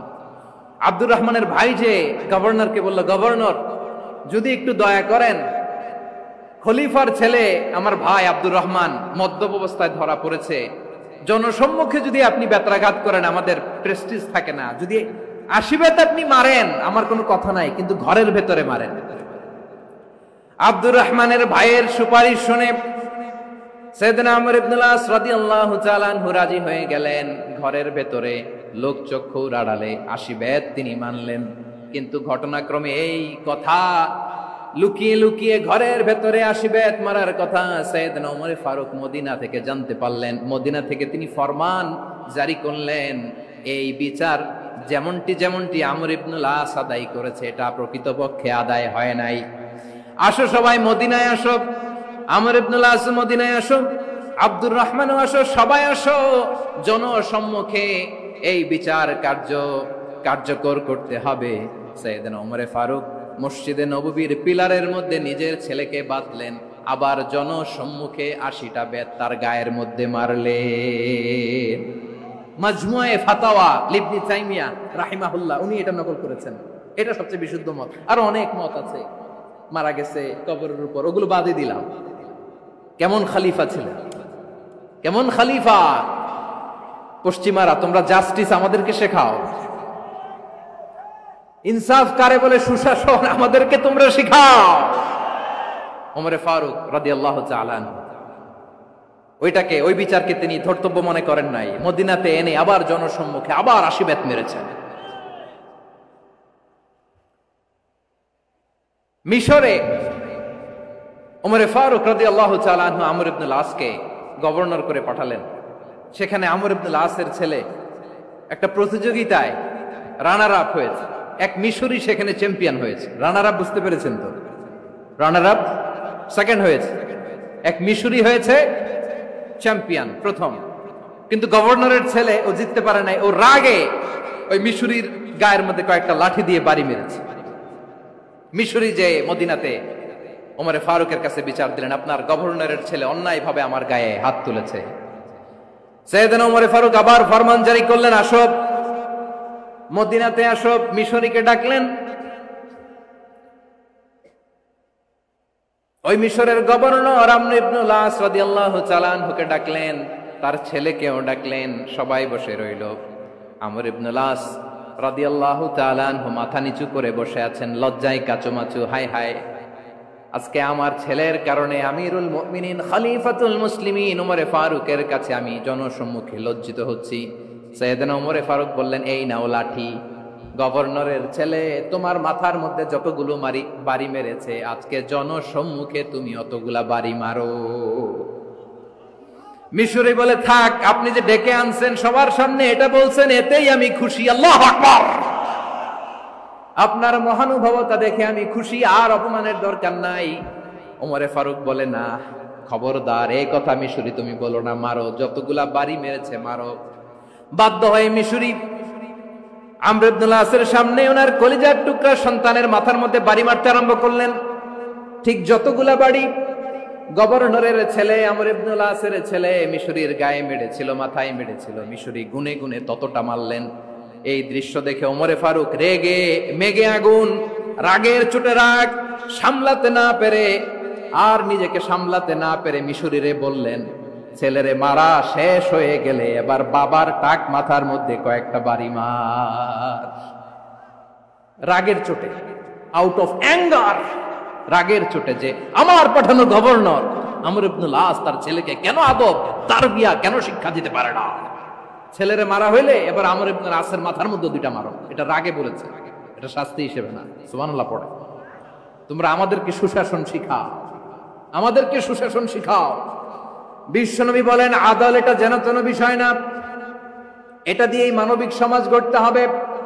আল্লাহ তাআলা কিয়ামতের কঠিন ময়দানে, যেদিন স্বামী স্ত্রীকে চিনবে না, স্ত্রী স্বামীকে দেখে পালিয়ে যাবে, বন্ধু বন্ধুরে চিনবে না, পীর সাহেব মুরিদরে চিনবে না, মুরিদ পীর সাহেবরে চিনবে না, দলের কর্মী তার নেতারে চিনবে না, নেতা তার কর্মীরে চিনবে না, বন্ধু বন্ধুরে দেখে পালাবে। এই কঠিন মুহূর্তে সূর্যটা মাথার কাছে চলে আসবে, জমিনটা তামার জমিন হবে, আজকের জমিনের মতো নয়।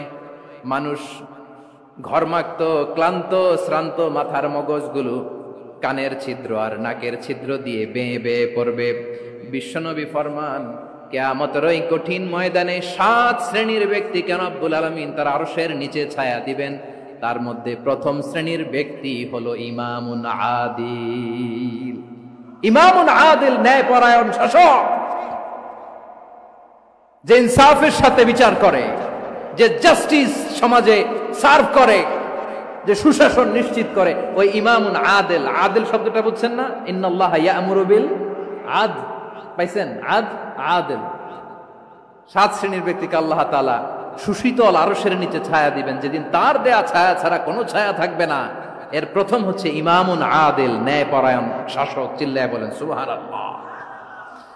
আবার বিশ্বনবী বললেন, ইন্নাল মুকসিতিনা ইনদাল্লাহি আলা মানাবিরা মিন নূর আন ইয়ামিনির রহমান। কিয়ামতের দিন যারা ন্যায় পরায়ণ হিসেবে আল্লাহর সামনে দাঁড়াবে, কিয়ামতের দিন রব্বুল আলামিন তার আরশের ডান দিকে ওই ন্যায় পরায়ণ লোকদের জন্য আরশের ডান দিকে একটা নূরের মিম্বারে তাদেরকে বসার সুযোগ করে দিবে। আল্লাহর আরশের ডান দিকে ন্যায় পরায়ণ লোকদের জন্য আল্লাহ তাআলা নূরের মিম্বার বানাবে। 4টেখানে কথা মনে করেছেন? আল আদাল, জাস্টিস। ইন্নাল্লাহা ইয়া'মুরু বিল আদল। আল্লাহ তাআলা এই আদালতের নির্দেশনা দেয়, সুবিচার, সুশাসন। প্রিয় ভাইয়েরা, এটা আমরা বাংলাদেশে চাই কি চাই না?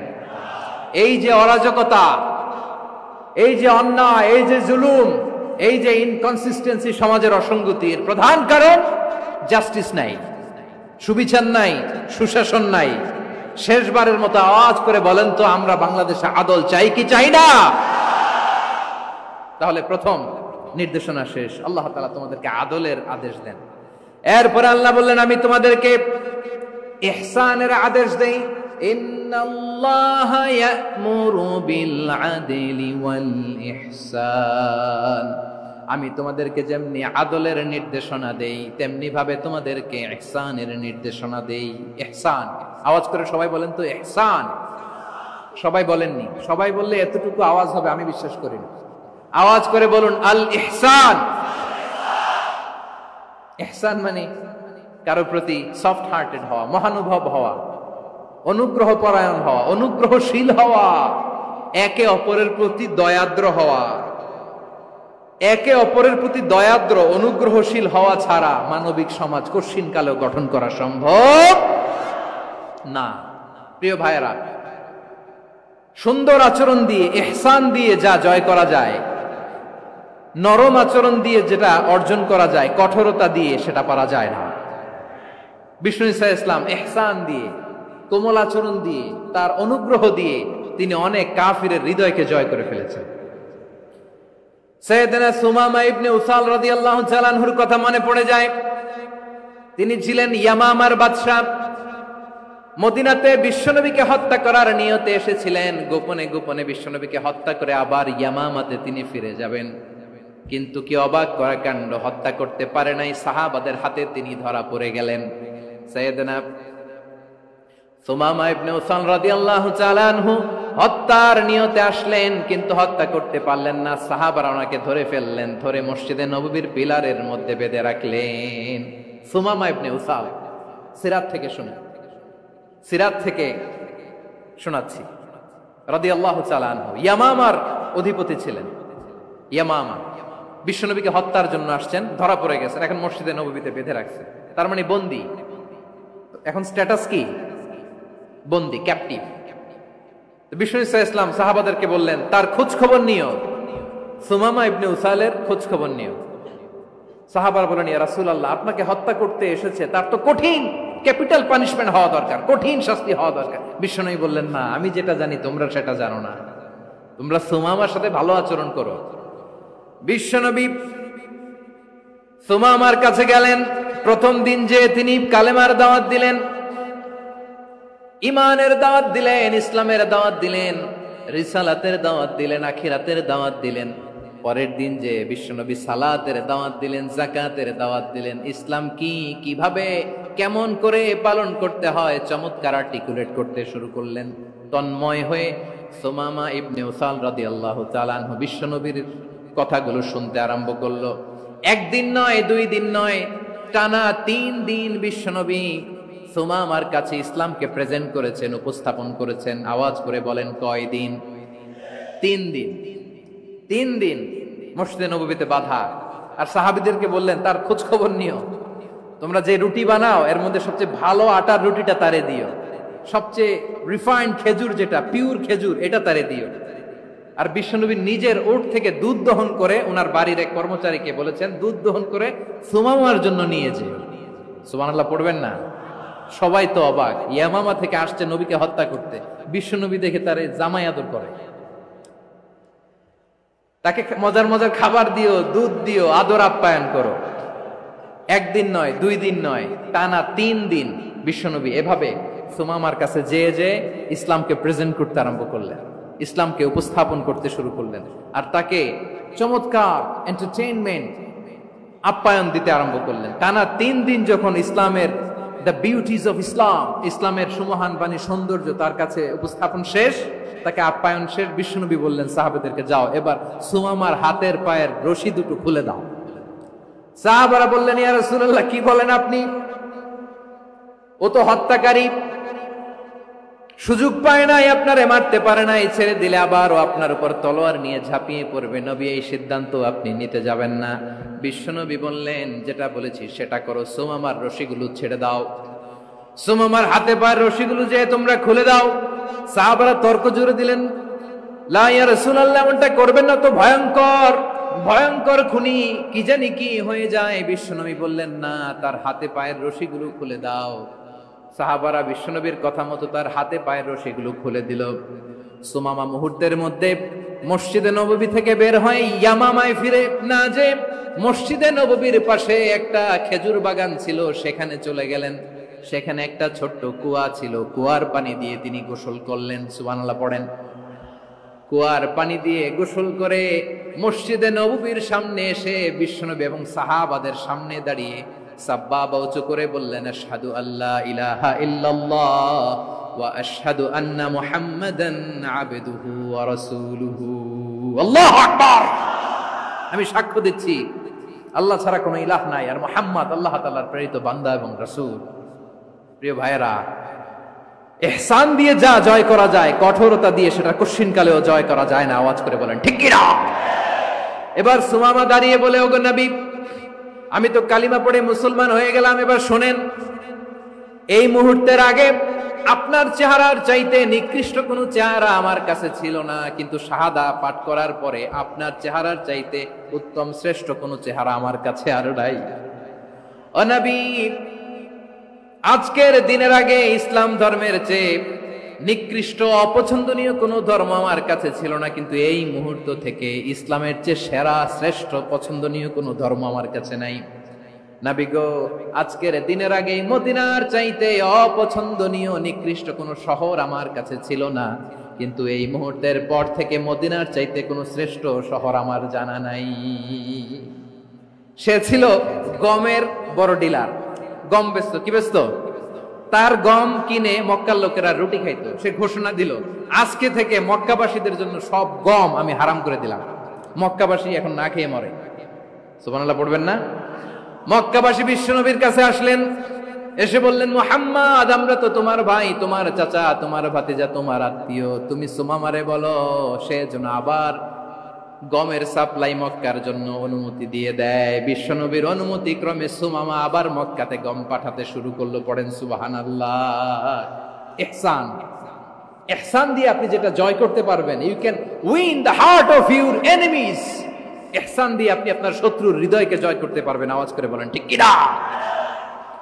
এজন্য আল্লাহ বললেন, ওয়া আনফিকু ফি সাবিলিল্লাহি ওয়া লা তুলকু বিআইদিকুম ইলাত তাহলুকা ওয়া আহসিনু ইন্নাল্লাহা ইউহিব্বুল মুহসিনিন। তোমরা আল্লাহর রাস্তায় দান করবে আর নিজেরা নিজেদেরকে ধ্বংসের হাতে ঠেলে দিও না। তোমরা একে অপরের প্রতি ইহসান করবে, কারণ ইহসানকারীদেরকে আল্লাহ বড্ড ভালোবাসেন। সুবহানাল্লাহ পড়েন। আবার সূরা রহমানে আল্লাহ বললেন, হাল জাযাউল ইহসানি ইল্লাল ইহসান ফাবিআইয়ি আলা, সবাই পড়েন, ফাবিআইয়ি আলাই রাব্বিকুমা তুকাযযিবান। ইহসানের প্রতিদান হিসেবে ইহসানি হয়। বিশ্বনবী সুমামার প্রতি যেমন ইহসান করেছেন, সুমামাও ঠিক তেমন ইহসান ফিরিয়ে দিয়েছে। ঠিক কিনা বলেন? তাহলে 1 নম্বরে হচ্ছে আদ, ন্যায় বিচার। 2 নম্বরে সবাই বলেন ইহসান সদাচরণ। ইহসান দুই ধরনের প্রিয় ভাইরা, ইহসান ফিল ইবাদা, ইহসান ফিল মুআমালা।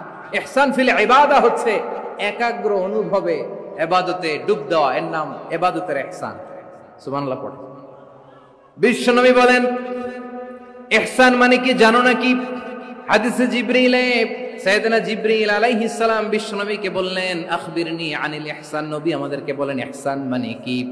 বিশ্বনবী বললেন আনতা আবুদাল্লাহা কাআন্নাকা তারাহু ফাইন লাম তাকুন তারাহু ফাইন্নাহু ইয়ারাক। ইহসান মানে হলো এমন ভাবে তুমি আল্লাহর সামনে নিজেকে উজাড় করে ইবাদত করবে, তুমি ভাববে তুমি আল্লাহকে দেখতে পাচ্ছ। আর এটা যদি ভাবা তোমার জন্য কঠিন হয়ে যায়, অন্তত এতটুকু তুমি ভাববা যে আল্লাহ তোমাকে দেখতে পাচ্ছেন। ঠিক কিনা বলেন? ও আমার বীর চট্টলার ভাইয়েরা, কেউ যেটা দেখে না সেটা দেখে কে? এই বিশ্বাস হৃদয়ের মধ্যে আছে? নামাজে যখন দাঁড়ান এই ফিলিংসটা আনা যাবে? হ্যাঁ, এশার সালাত তো এখনো হয় নাই না? আলোচনা শেষে এশার সালাত এখানে অনুষ্ঠিত হবে, তাই না? আচ্ছা বলুন তো, আমরা এশার সালাত পর্যন্ত বেঁচে থাকবো এই গ্যারান্টি আছে কার কার? হাত তোলেন। কয়েকজন হাত তুলছে পেছনে, না বুঝে তুলে ফেলছে। এশা পর্যন্ত যে আমরা হায়াত পাবো কোনো গ্যারান্টি আছে? সবাই আওয়াজ করে বলেন গ্যারান্টি আছে? গ্যারান্টি নাই। এজন্য বিষ্ণু ইসলাম বলেছে এমন ভাবে নামাজে দাঁড়াও, ইবাদত করো, মনে করো হতে পারে এটাই আমার জীবনের শেষ নামাজ। Perform the salah as if this is your last and final prayer. এমন ভাবে সালাতে দাঁড়াও, ভাবো হতে পারে এটাই তোমার জীবনের শেষ নামাজ। এমন ভাবে নামাজে দাঁড়াও, ভাবো এটাই শেষ নামাজ। তাহলে নামাজে একাগ্রতা বাড়ায় দিবে কে? ফলে ইবাদতের ইহসান আমাদের অর্জিত হবে। আর মুআমালাতে ইহসান হলো, বিশ্বনবী বলেন ইন্নাল্লাহা তাবারাকা ওয়া তাআলা কাতাবাল ইহসানা আলা কুল্লি শাই ফাইদা কাতালতুম ফাআহসিনুল কিতলা ওয়া ইযা যাবাহতুম ফাআহসিনুদ যাবহা ওয়ালিয়ুহিদ্দা আহাদুকুম শাফরাতাহু ওয়ালিয়ুরিহ যাবিহাতাহু। ইহসান দুই ধরনের। আওয়াজ করে বলতে হবে কয় ধরনের? সবাই বলুন আওয়াজ করে, কয় ধরনের? একটা হচ্ছে ইহসান ফিল ইবাদা, ইবাদতে ইহসান। ইবাদতে ইহসান কি? একাগ্র অনুভব দিয়ে ইবাদত করা, মন প্রাণ দিয়ে ইবাদত করা। আর মুআমালাতে ইহসান কি? সব কাজে, দৈনন্দিন কাজে, কর্মে, সামাজিক অ্যাক্টিভিটিতে কোমলতা প্রদর্শন করা, অনুগ্রহের সাথে সবকিছু করা। আল্লাহ তাআলা ইন্নাল্লাহা তাবারাকা ওয়া তাআলা কাতাবাল ইহসানা আলা কুল্লি শাই, তিনি সব কিছুর ব্যাপারে ইহসানকে আবশ্যক করেছেন। সবকিছুতে মুমিনের সব কাজে ইহসানের পরশ থাকবে। ওয়া ইযা কাতালতুম ফাহসিনুল কিতলা, বিষ্ণুই বলেন তুমি যখন কাউকে হত্যা করো ইহসানের সাথে করো। সুবহানাল্লাহ পড়বেন না? যখন হত্যা করো তখনও ইহসানের সাথে। আচ্ছা হত্যা করবো আবার ইহসান আসবে করতে করে, তো মেরেই ফেলবো আমি। আল্লাহ, ও ভাই একজন খুন করেছে, খুনি, রাষ্ট্রীয় আইনে তার শাস্তি হয়েছে ডেথ পেনাল্টি, মৃত্যুদণ্ড। এখন মৃত্যুদণ্ড দেখে আপনি যেমনি মন চায় তেমনি মারবেন লোকটারে? ওর নাক কেটে ফেলতে পারবেন? ওর কান কাটতে পারবেন? ওর চোখ উপড়ে ফেলতে পারবেন আপনি? যেমন মন চায় তার অঙ্গহানি করা যাবে না। ইহসানের সাথে তাকে হত্যা করে। সুবহানাল্লাহ, this is Islam, this is the true essence of Islam. ওয়া ইযা যাবাহতুম ফাহসিনুয যাবহা, যখন জবাই করবে তখনও ইহসানের সাথে জবাই করবে। করব জবাই, ওইখানেও নাকি ইহসান। আচ্ছা কুরবানির দিন আমরা পশুগুলোরে কি করি বলেন সবাই আওয়াজ করে? জবাই। জবাই মানে তো এটার মেরেই ফেলতেছি, একটু পরে তো টুকরো টুকরো করে গোশতগুলো খাবো, এটা তো খাবো, এটা তো মেরেই ফেলবে। বিষ্ণু বলে না, জবাইয়ের মধ্যেও মুমিনের জবের ভেতরেও ইহসানের পরশ থাকা চাই। যখন জবাই করবে প্রাণীটাকে হাত পা টাইট করে বেঁধে নাও, ছুরিটাকে শার্পেন করে নাও, ধারালো করে নাও, যাতে অল্প সময়ে জবাইটা হয়ে যায়, প্রাণীটা যাতে কম কষ্ট পায়। সুবহানাল্লাহ পড়ে। দিস ইজ কল্ড ইহসান। ইহসান আল্লাহ তাআলা যেমনি আদলের আদেশ করেছেন, ন্যায় বিচার, জাস্টিস এনশিওর করতে বলেছেন, সমাজে ইহসানের ব্যবহার, ইহসানের অনুশীলন তিনি করতে বলেছেন। এজন্য মুমিনের প্রতিটি কাজে, আমার চট্টগ্রামের ভাইয়েরা আমার দিকে তাকান, খেয়াল করে শুনুন, মুমিন জীবনের প্রতিটি কাজে ইহসানের পরশ থাকা চাই। আমরা যেন আমাদের পরিবারের প্রতি ইহসান করি, আমরা যেন আমাদের কর্মচারীদের প্রতি ইহসান করি, আমরা যেন আমাদের কলিগদের প্রতি ইহসান করি, আমরা যেন আমাদের ভাইদের প্রতি ইহসান করি। মুমিন জীবনের প্রতি কাজে ইহসানের পরশ থাকার দরকার আছে না নাই? কথা বুঝতে পেরেছেন? তাহলে আল্লাহ তাআলার তিনটা আদেশ ছিল, কয়টা গেল? ভুলে গেছে, ভুলে গেছে চট্টগ্রাম। তিনটা আদেশের মধ্যে কয়টা বললাম? প্রথমে কি ছিল? আদল। 2 নম্বরে, 3 নম্বরে রব্বুল আলামিন বললেন ওয়া ইতাইদিল কুরবা, নিকটাত্মীয়দেরকে দান করো।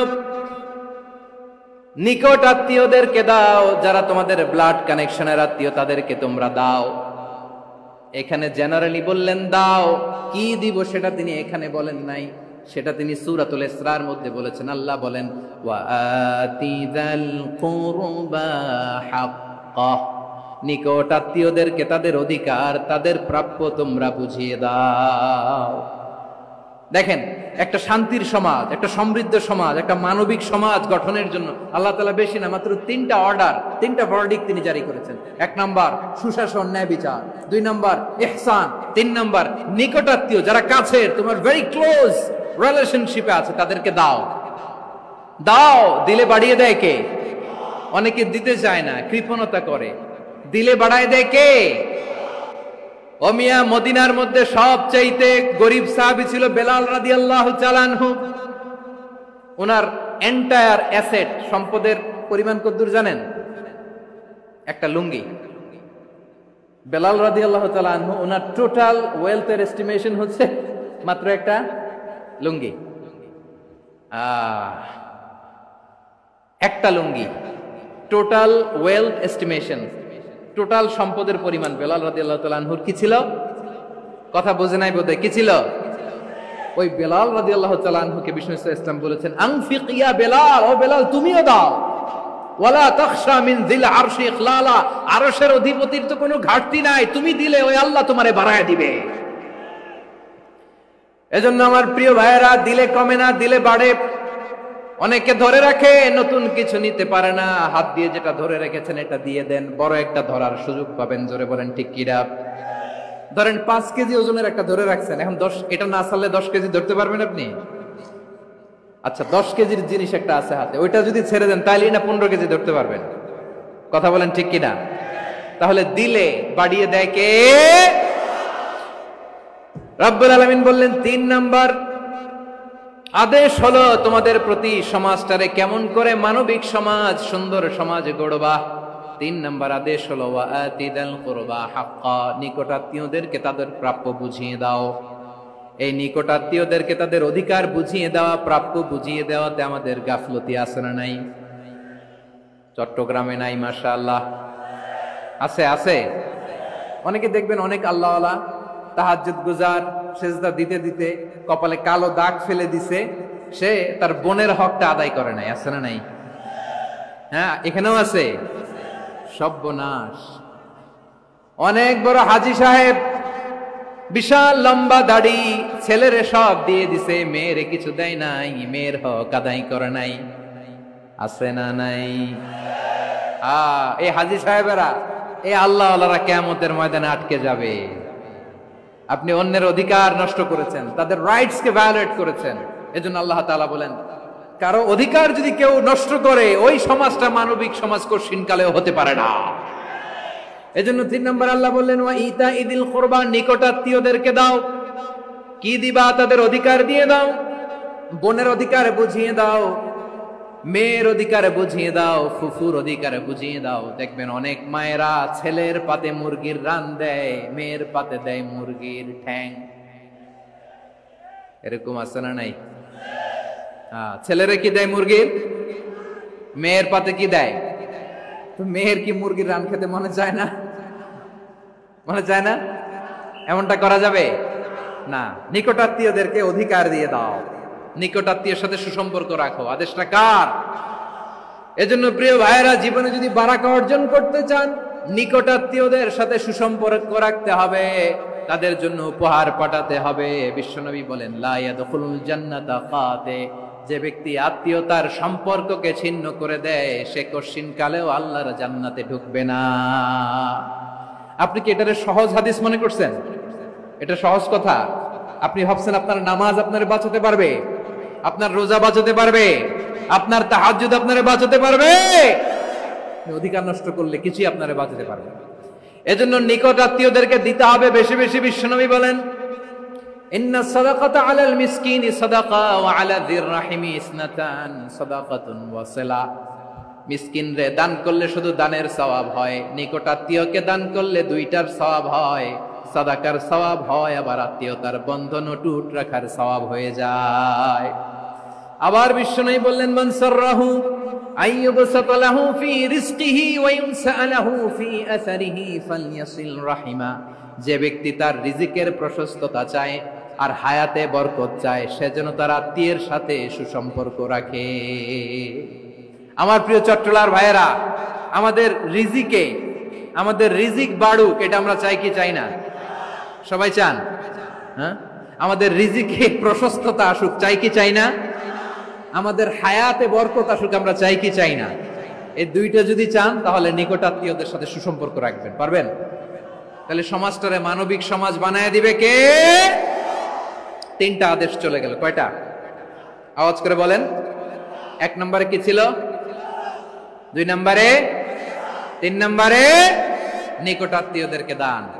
আপনাদেরকে আরো শোনার আগ্রহ আছে? আপনাদের মনোযোগ আছে না গেছে? কষ্ট হচ্ছে না?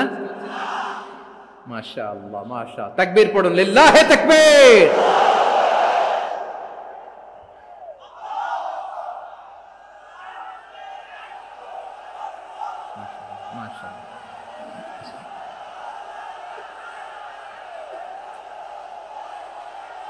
আমার প্রিয় ভাইয়েরা, আল্লাহ তাআলা তিনটা জিনিসের যেমনি আদেশ করেছেন, অনুরূপ ভাবে তিনটা বিষয় তিনি বারণ করেছেন, নিষেধ করেছেন। ওগুলোর কাছেও যাওয়া যাবে। শুনবেন। রাব্বুল আলামিন বলেন, ওয়ায়ানহা আনিল ফাহশাই ওয়াল মুনকারি ওয়াল বাগি। আমি যেমনি তিনটি বিষয়ে আদেশ করলাম, অনুরূপ ভাবে তিনটি বিষয়ে বারণ করলাম, নিষেধ করলাম। আমার 1 নাম্বার নিষেধাজ্ঞা হলো অশ্লীলতার প্রতি। ফাহশা, ওয়ায়ানহা আনিল ফাহশা। আল্লাহ তাআলা অশ্লীলতাকে নিষেধ করেছেন। কোন জিনিসকে? সবাই বলুন, কোন জিনিসকে? যত ধরনের, যত টাইপের, যত ক্যাটাগরির অশ্লীলতা হতে পারে, সব অশ্লীলতাকে হারাম করেছেন কে? ফাহশা মানে কি? কথায়, কাজে, আচরণে, কমেন্ট, ফেসবুকের কমেন্টসে যত ধরনের নোংরামো আছে, যত ধরনের অশ্লীলতা আছে, এটাকে আরবিতে বলে ফাহশা। এটাকে কি বলে? রাব্বুল আলামিন বলেন, কুল ইন্নামা হাররামা রাব্বিয়াল ফাওয়াহিশা মা যাহারা মিনহা ওয়া মা বাতান। ও নবী, আপনি বলে দেন, আমার রব প্রকাশ্য, অপ্রকাশ্য, স্পষ্ট কিংবা অস্পষ্ট, দৃশ্যমান কিংবা অদৃশ্যমান সব অশ্লীলতাকে হারাম করেছেন। সব ধরনের অশ্লীলতা হারাম, সব ধরনের। আল্লাহ তাআলা আমাদেরকে অশ্লীলতা থেকে বাঁচান, অশ্লীলতা থেকে তিনি আমাদেরকে হেফাজত করুক, পড়েন আমিন। এবার বলেন, আমাদের সমাজে অশ্লীলতা আছে না নাই? চট্টগ্রামে নাই? আমি কই নাই, ওনারা বলে আছে। দেখছেন, আমি সামহাও বাঁচায় দেওয়ার ট্রাই করতেছি, ওনারা বলে আছে। অশ্লীলতা নানা ভাবে, নানা নামে, নানা মোড়কে আমাদের সমাজে আছে না নাই? সংস্কৃতির নামে, ফ্যাশনের নামে, বিনোদনের নামে, উপন্যাসের নামে, কনসার্টের নামে অশ্লীলতা আছে না নাই? আপনি দেখেছেন কনসার্টগুলোর অবস্থা? এই যে আতিফ আসলাম যে আসছে আমাদের দেশে, তারপর কে কে আসছে, আমাদের তরুণ তরুণীরা, আমাদের যুবক যুবতীরা, আমাদের জেনজিরা, কি অবস্থা ওইখানে? হ্যাঁ, কি অবস্থা? কে বাঁচাবে ওদের? কে রক্ষা করবে ওদের ইমানের, ওদের চরিত্রের হেফাজতের গ্যারান্টি কে দিবে? কনসার্টের নামে অশ্লীলতা আছে না নাই? ছেলে মেয়ে একে অপরকে জড়ায় ধরতেছে, একে অপরকে চুমু খাচ্ছে, প্রকাশ্যে, দিবালোকে, গণমানুষের সামনে। আল্লাহ তাআলা এই অশ্লীলতা থেকে আমাদেরকে বেঁচে থাকতে বলেছেন, বেঁচে থাকতে বলেছেন। রূপালী জগতের নামে অশ্লীলতা আছে না নাই? এই টার্মটা আপনারা জানেন না? রূপালী জগৎ কি জগৎ? আসলে কি রূপালী জগৎ না অন্ধকার জগৎ? আমার বোনেরা, আপনাদেরকে যে কি বলে তারা বুঝায়, রূপালী জগৎ শুনেই আপনি ভরকে যাবেন না। রূপালী জগতে যে নারী যত বেশি উলঙ্গ সে নাকি তত বেশি সাহসী। জানেন, বলে এটা একটা সাহসী নারী, খুব সাহসী পদক্ষেপ তার। যত বেশি শরীর থেকে কাপড় নামাতে পারবে, যত বেশি বস্ত্রহীন হয়ে নিজেকে প্রেজেন্ট করতে পারবে, সে নাকি তত বেশি সাহসী। আমার চট্টলার ভাইয়েরা, শয়তানের প্রথম এজেন্ডা ছিল বনি আদমকে বস্ত্রহীন করা। সে আদম এবং হাওয়া আলাইহিস সালামকে নিষিদ্ধ গাছের ফল খাইয়ে তাদেরকে বস্ত্রহীন করেছে। এই জামিনেও সে আমাদেরকে বস্ত্রহীন করতে চাইবে। এই রূপালী জগতের নামে তারা এটা করে। আমার প্রিয় বোনেরা, আপনি জানেন না আপনার দাম কত। ওরা আপনাদেরকে বিজ্ঞাপনের সস্তা পণ্য বানাতে চায়। ওরা আপনাদেরকে ওদের ভোগের লিপসার টুলস বানাতে চায়। ওরা আপনাদেরকে দিয়ে ওদের খায়েশ পূরণ করতে চায়। এটা আপনাদের জন্য মোটেও ডিগনিটি নয়, এটা আপনাদের জন্য সম্মান নয়। আপনার সম্মান শালীনতায়, আপনার সম্মান হেজাবে, আপনার সম্মান ভদ্রতায়, আপনার সম্মান আপনার ডিসেন্ট পোশাকে। পোশাক বলে দেয় এই নারীটা ভদ্র না অভদ্র। পোশাক বলে দেয় এই মেয়েটা কোন ঘরের মেয়ে। আওয়াজ করে বলেন ঠিক কিনা? আপনি জানেন না, আপনারা সস্তা পণ্য বানায়, ভোগের পণ্য, বিলবোর্ডে আপনাকে উলঙ্গ করে উপস্থাপন করে। এই অশ্লীলতার সাথে ইসলামের কোন সম্পর্ক। এজন্য আল্লাহ বলেন, আমি অশ্লীলতাকে হারাম করেছি। অশ্লীলতাকে হারাম করার প্রথম কারণ হলো এর মাধ্যমে মানবতাকে অপমানিত করা হয়। কারণ মানুষের সম্মান মানুষের পোশাকে। মানুষ যখন পোশাকহীন হয়ে যায়, বস্ত্রহীন হয়ে যায়, তার সম্মান কমে যায়। ঠিক কিনা? অশ্লীলতাকে হারাম করার প্রথম কারণ হচ্ছে মানুষ মানুষকে অপমান করে। একটা নারী, সে তো সম্মানিত। নারী যে কত সম্মানিত, নারীরা এটা বুঝেই নাই। বিশ্বনবী বলেন, আদ-দুনিয়া কুল্লুহা মাতা ওয়া খায়রু মাতা'আদ দুনিয়া আল মারআতুস সালিহা। আমার বোনেরা, 5টা প্যান্ডেলে আপনারা এলইডিতে আমার আলোচনা শুনছেন, আমি জানি। আপনাদের এই গর্ভ যে কত দামি আপনি জানেন না। আপনার পেট থেকেই আসবে আগামী দিনের সালাহুদ্দিন আল আইয়ুবী। আপনার পেট থেকেই আসবে অনাগত দিনের ইমাম মাহদী আল মুনতাজার। আপনার পেট থেকেই আসবে অনাগত দিনের ফয়সাল, ওয়াসিম, মুগ্ধ, আবু সাইদের মতো বীর যোদ্ধা।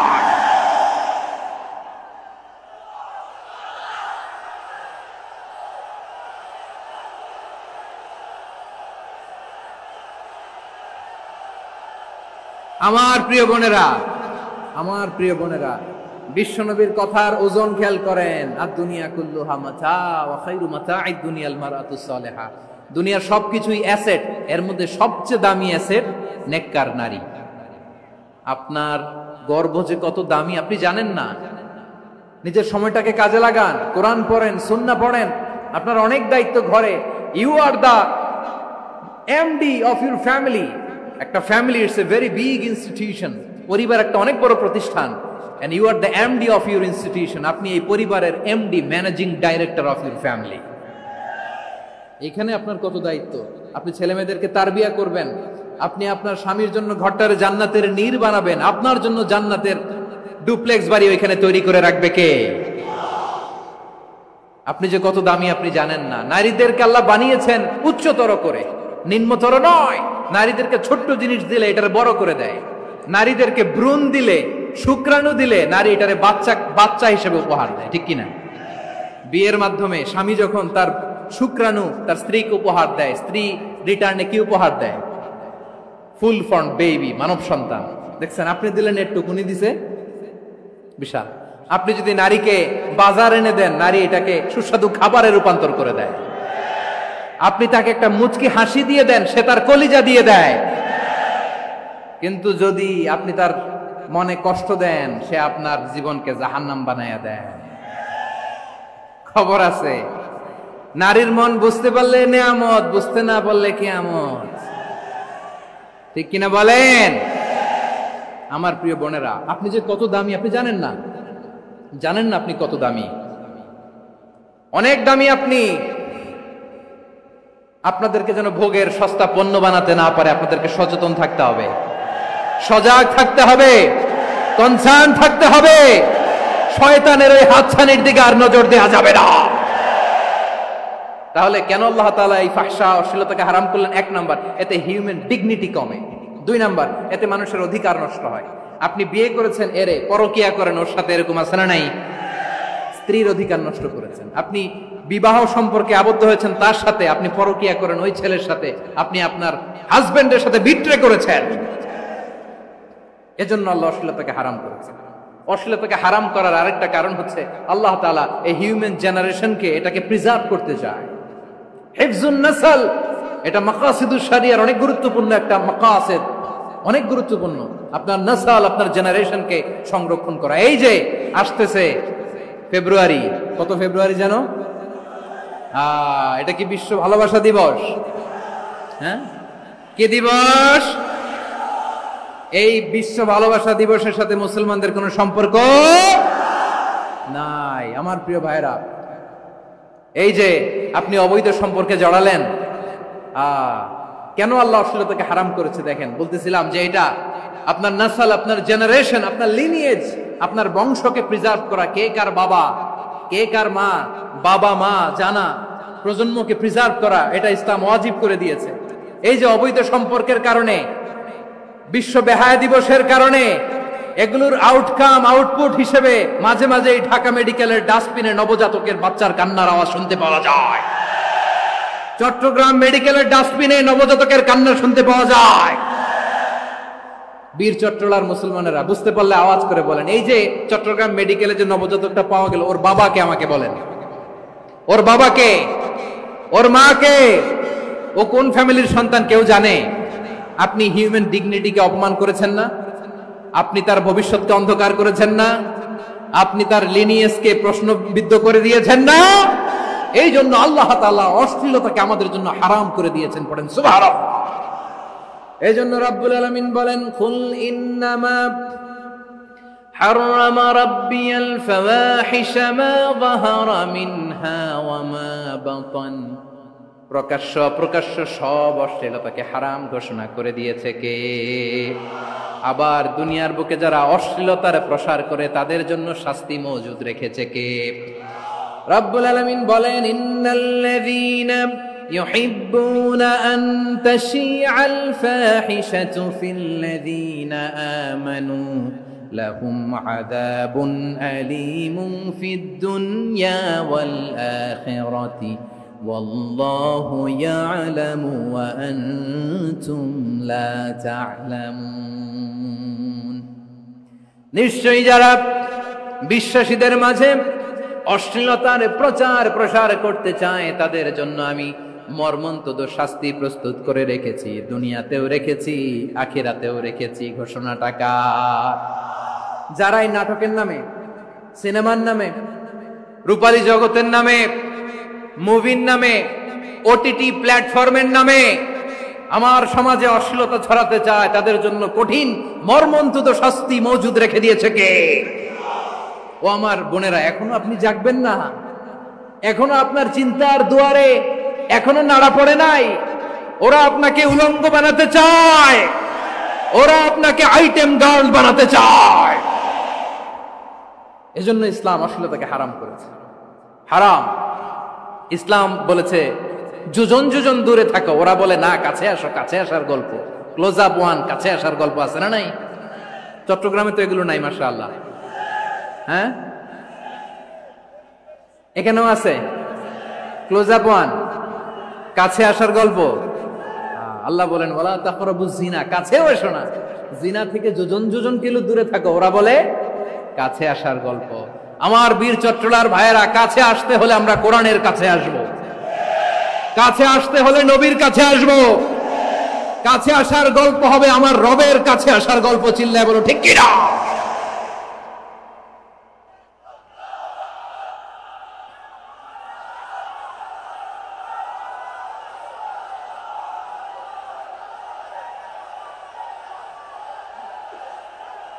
বসুন বসুন আমার ভাইয়েরা।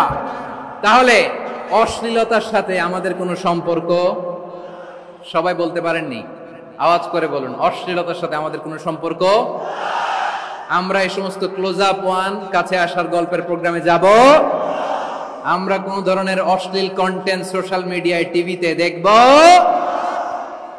কি যুগ যে আমরা কাটাচ্ছি আপনি কল্পনা করতে পারবেন না। পর্ন ইন্ডাস্ট্রি,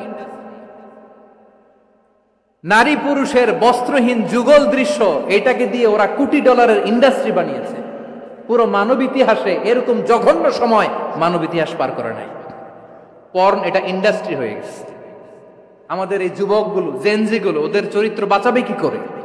কেমন করে হেফাজত করবে ওদের এই মূল্যবান চরিত্র? আমার প্রিয় ভাইরা, এই অশ্লীলতার দ্য লেটেস্ট ভার্সন হচ্ছে LGBTQ, শরীফ থেকে শরীফা। শুনছেন আপনারা? দেখতে পুরুষ, আসলেই পুরুষ, সুস্থ একজন পুরুষ, 4 সন্তানের বাবা, বলে আমি মনে মনে নারী। দেখতে নারী, সুস্থ নারী, আসলেই সে দিব্যি একজন নারী, বলে আমি মনে মনে পুরুষ। সবচেয়ে ভয়ঙ্কর অশ্লীলতার সবচাইতে লেটেস্ট ভার্সন হচ্ছে এই ট্রান্সজেন্ডারিজম। সুস্থ পুরুষ তার বায়োলজিক্যাল গ্রোথকে হরমোন দিয়ে স্টপ করে দিয়ে সে সার্জারি করে নারী হতে চায়। সুস্থ নারী পুরুষ হতে চায়। পুরুষ পুরুষের প্রতি সেক্সুয়ালি আকর্ষণ বোধ করে। এটা লূত আলাইহিস সালামের কওমের মধ্যে ছিল। এটাকেও আল্লাহ কোরআনে ফাহিশা বলেছেন। ওয়ালুতান ইয ক্বালা লিকওমিহি আতাতুনাল ফাহিশাতা মা সাবাকাকুম বিহা মিন আহাদিম মিনাল আলামিন। লূত আলাইহিস সালাম বললেন, তোমরা কি এমন এক অশ্লীল কার্যক্রমে ডুব দিলে নাকি যেটা গোটা বিশ্বের কেউ কখনো করে নাই, তোমরাই প্রথম করেছো। পড়েন নাউযুবিল্লাহ। এই পশ্চিমের এই রোগ আমার দেশে যেন আসতে না পারে, আমাদের সজাগ থাকতে হবে। প্রিয় ভাইরা, চিল্লায় বলেন ঠিক কিনা? পশ্চিমের অবস্থা ভয়ঙ্কর। পাশ্চাত্যে, আমি যুক্তরাষ্ট্রে ছিলাম অনেকদিন, কয়েক মাস, বিভিন্ন স্টেটে ঘুরেছি। গার্ডিয়ানরা উদ্বিগ্ন। ছেলে মেয়েদেরকে, ছোট্ট ছেলে মেয়ে, ওদেরকে জিজ্ঞেস করে, তুমি how do you feel right now inside yourself? তুমি ভিতরে ভিতরে কেমন ফিল করো? তোমার কি ছেলে ছেলে লাগে না মেয়ে মেয়ে লাগে? আচ্ছা বলেন, এই ছোট্ট বাচ্চাটাও কি এগুলো জেন্ডার অ্যাসাইনমেন্ট বলতে এগুলো কিছু বুঝে? এইভাবে মিসগাইড করা হচ্ছে। কৌতূহল বশত ছোট্ট ছেলে যদি বলে আমার তো মেয়ে মেয়ে লাগে, তখন বলে যে না তুমি মেয়ে, ছেলে না। মা বাবা বাধা দিলে ওকে আলাদা গভর্নমেন্ট হাউসে নিয়ে যায়। ভয়ঙ্করতম অবস্থা। আমরা একটা সময়ে শুনতাম যে হুজুর আমার ছেলেটা খুব ভালো, হাফেজে কোরআন, আল্লাহওয়ালা। হুজুর আমার ছেলে দাড়ি রাখছে, আল্লাহওয়ালা। হুজুর আমার ছেলে 5 ওয়াক্ত সালাত জামাতের সাথে পড়ে, তার মানে আল্লাহওয়ালা। পশ্চিমে যে আমি কি শুনছি জানেন? ওরা বলে হুজুর আমার ছেলেটা ইউনিভার্সিটির একটা মেয়ের সাথে প্রেম করে, ও খুব আল্লাহওয়ালা, হুজুর দোয়া করবেন। এর কারণ ওদের কাছে আল্লাহওয়ালার ক্রাইটেরিয়া হচ্ছে হুজুর আমার ছেলেটা আরেক ছেলের পছন্দ করে নাই, আমার মেয়েটা আরেক মেয়েকে ভালোবাসে নাই, এজন্য আমার ছেলেটা আল্লাহওয়ালা, হুজুর ওর জন্য একটু দোয়া করে দিয়ে। কি চ্যালেঞ্জ ওরা ফেস করতেছে। ওনার ছেলে যে আরেক ছেলেরে বিয়ে করবে না, এটাতেই উনি খুশি যে আলহামদুলিল্লাহ আমার ছেলেটা একটা মেয়েরে ভালোবাসে, আমার মেয়েটা একটা ছেলেরে ভালোবাসে, মানে এটা খুব আল্লাহওয়ালা। নাউজুবিল্লাহ পড়তে পারলেন না? এজন্য অশ্লীলতার সাথে আমাদের কোনো সম্পর্ক। রাব্বুল আলামিন বলেন ওয়ায়ানহা আনিল ফাহশাই ওয়াল মুনকারি ওয়াল বাগি। 3টা জিনিসকে আমি নিষিদ্ধ করলাম। 1 নাম্বার হলো ফাহশা, অশ্লীলতা। 2 নম্বরে হলো মুনকারের সমস্ত মন্দ কাজ। আপনাদের মনোযোগ আছে না? শেষ করে দিব? আর 2-1 মিনিট শুনবেন? আচ্ছা বলি তাহলে, আর 2-1 মিনিট। তাহলে নিষেধাজ্ঞা জারি করেছেন 3টা জিনিসের উপর। 1 নাম্বার কি? ফাহশা, অশ্লীলতা। 2 নাম্বার মুনকার। মুনকার মানে হচ্ছে যত মন্দ কাজ, খারাপ কাজ, বাজে কাজ, এটার বলে মুনকার। এটার কি বলে? আপনারা পড়ছেন না তা'মুরুনা বিল মা'রুফি ওয়া তানহাউনা আনিল মুনকার। ভালো কাজের আদেশ, সৎ কাজের আদেশ, অসৎ কাজের নিষেধ। মুনকার, মুনকার হচ্ছে মানুষের স্বাভাবিক বিবেকবোধ যেটাকে খারাপ বলে, ওইটাই মুনকার। পৃথিবীর সব আসমানি গ্রন্থ যেটাকে খারাপ বলেছে, মানুষের স্বাভাবিক বিবেকবোধ যেটাকে খারাপ বলেছে, এগুলো সব মুনকার। যেমন ইফটিজিং, এটা কি ভালো না খারাপ? মজুদদারি, খাদ্যে ভেজাল দেওয়া, ওজনে কম দেওয়া, মাছে ফরমালিন মিশানো, চাঁদাবাজি, টেন্ডারবাজি, দখলবাজি, এগুলো আমাদের স্বাভাবিক বিবেকেই বলে এগুলো খারাপ, এগুলো হচ্ছে মুনকার।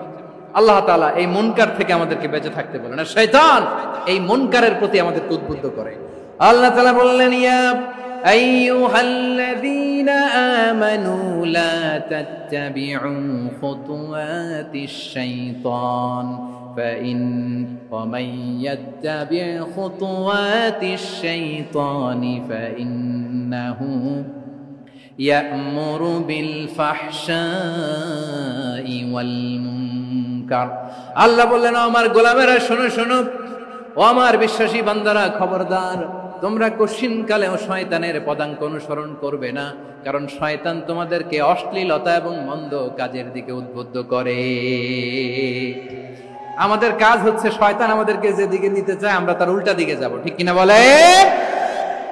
শয়তান এই মন্দ কাজকে আমাদের কাছে বিউটিফাই করে, চাকচিক্যময় করে আমাদের সামনে উপস্থাপন করে। এজন্য আল্লাহ বলেন, মুনকারকে থামাতে হবে, মুনকার প্রতিরোধ করতে হবে। মুনকার প্রতিরোধের দায়িত্ব শুধু আমাদের নাকি?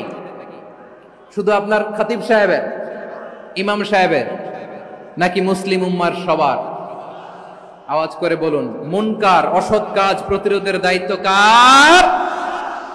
রাব্বুল আলামিন বলেন, কুনতুম খায়রা উম্মাতিন উখরিজাত লিন-নাসি তা'মুরুনা বিল মা'রুফি ওয়া তানহাউনা আনিল মুনকার। তোমাদেরকে শ্রেষ্ঠ জাতি করে জমিনের মধ্যে আবির্ভূত করা হয়েছে, যাতে করে তোমরা জমিনের ভেতরে সৎ কাজের আদেশ করতে পারো আর অসৎ কাজের নিষেধ করতে পারো। উম্মা কুনতুম খায়রা, তাহলে গোটা উম্মার দায়িত্ব, এটা বুঝতে পারছেন তো? আচ্ছা, আরো নিচে আসেন। এরপরে আল্লাহ বললেন, শুধু উম্মা না, এই জমিনের রাজত্ব আমি যাদের হাতে দেই, এই জমিনের মালিক আমি যাদেরকে বানিয়ে দেই, যাদেরকে আমি সরকারের দায়িত্ব দেই, তাদেরকেও মুনকার প্রতিরোধের দায়িত্ব দিয়েছে কে?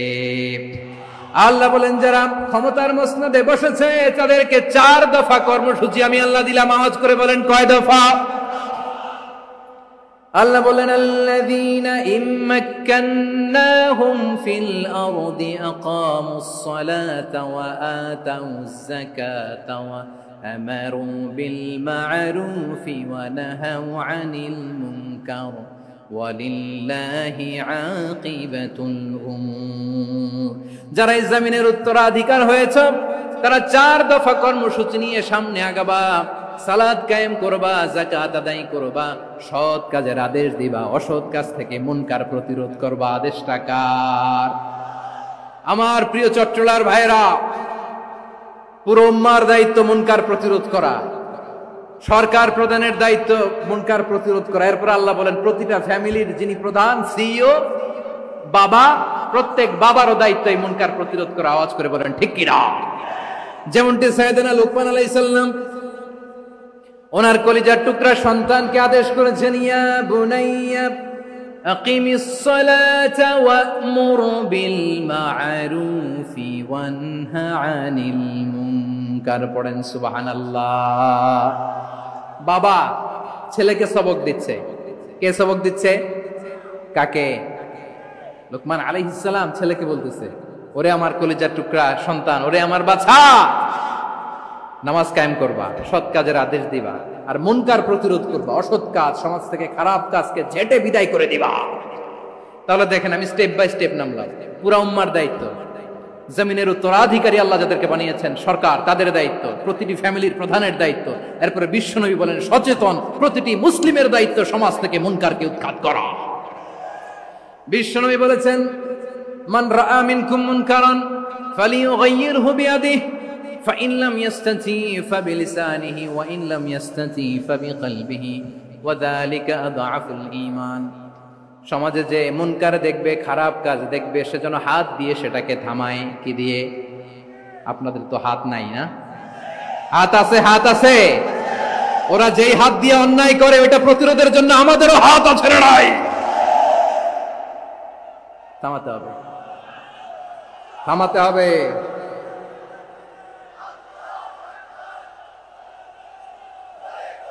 বসুন, আমার প্রিয় ভাইয়েরা, ওরা ওদের যেই হাত দিয়ে টেন্ডারবাজি করে, চাঁদাবাজি করে, ইফটিজিং করে, দখলবাজি করে, যেই হাত দিয়ে, ওই মুনকার থামায় দেওয়ার জন্য আল্লাহর দেয়া আমাদেরও দুটি হাত আছে না নাই?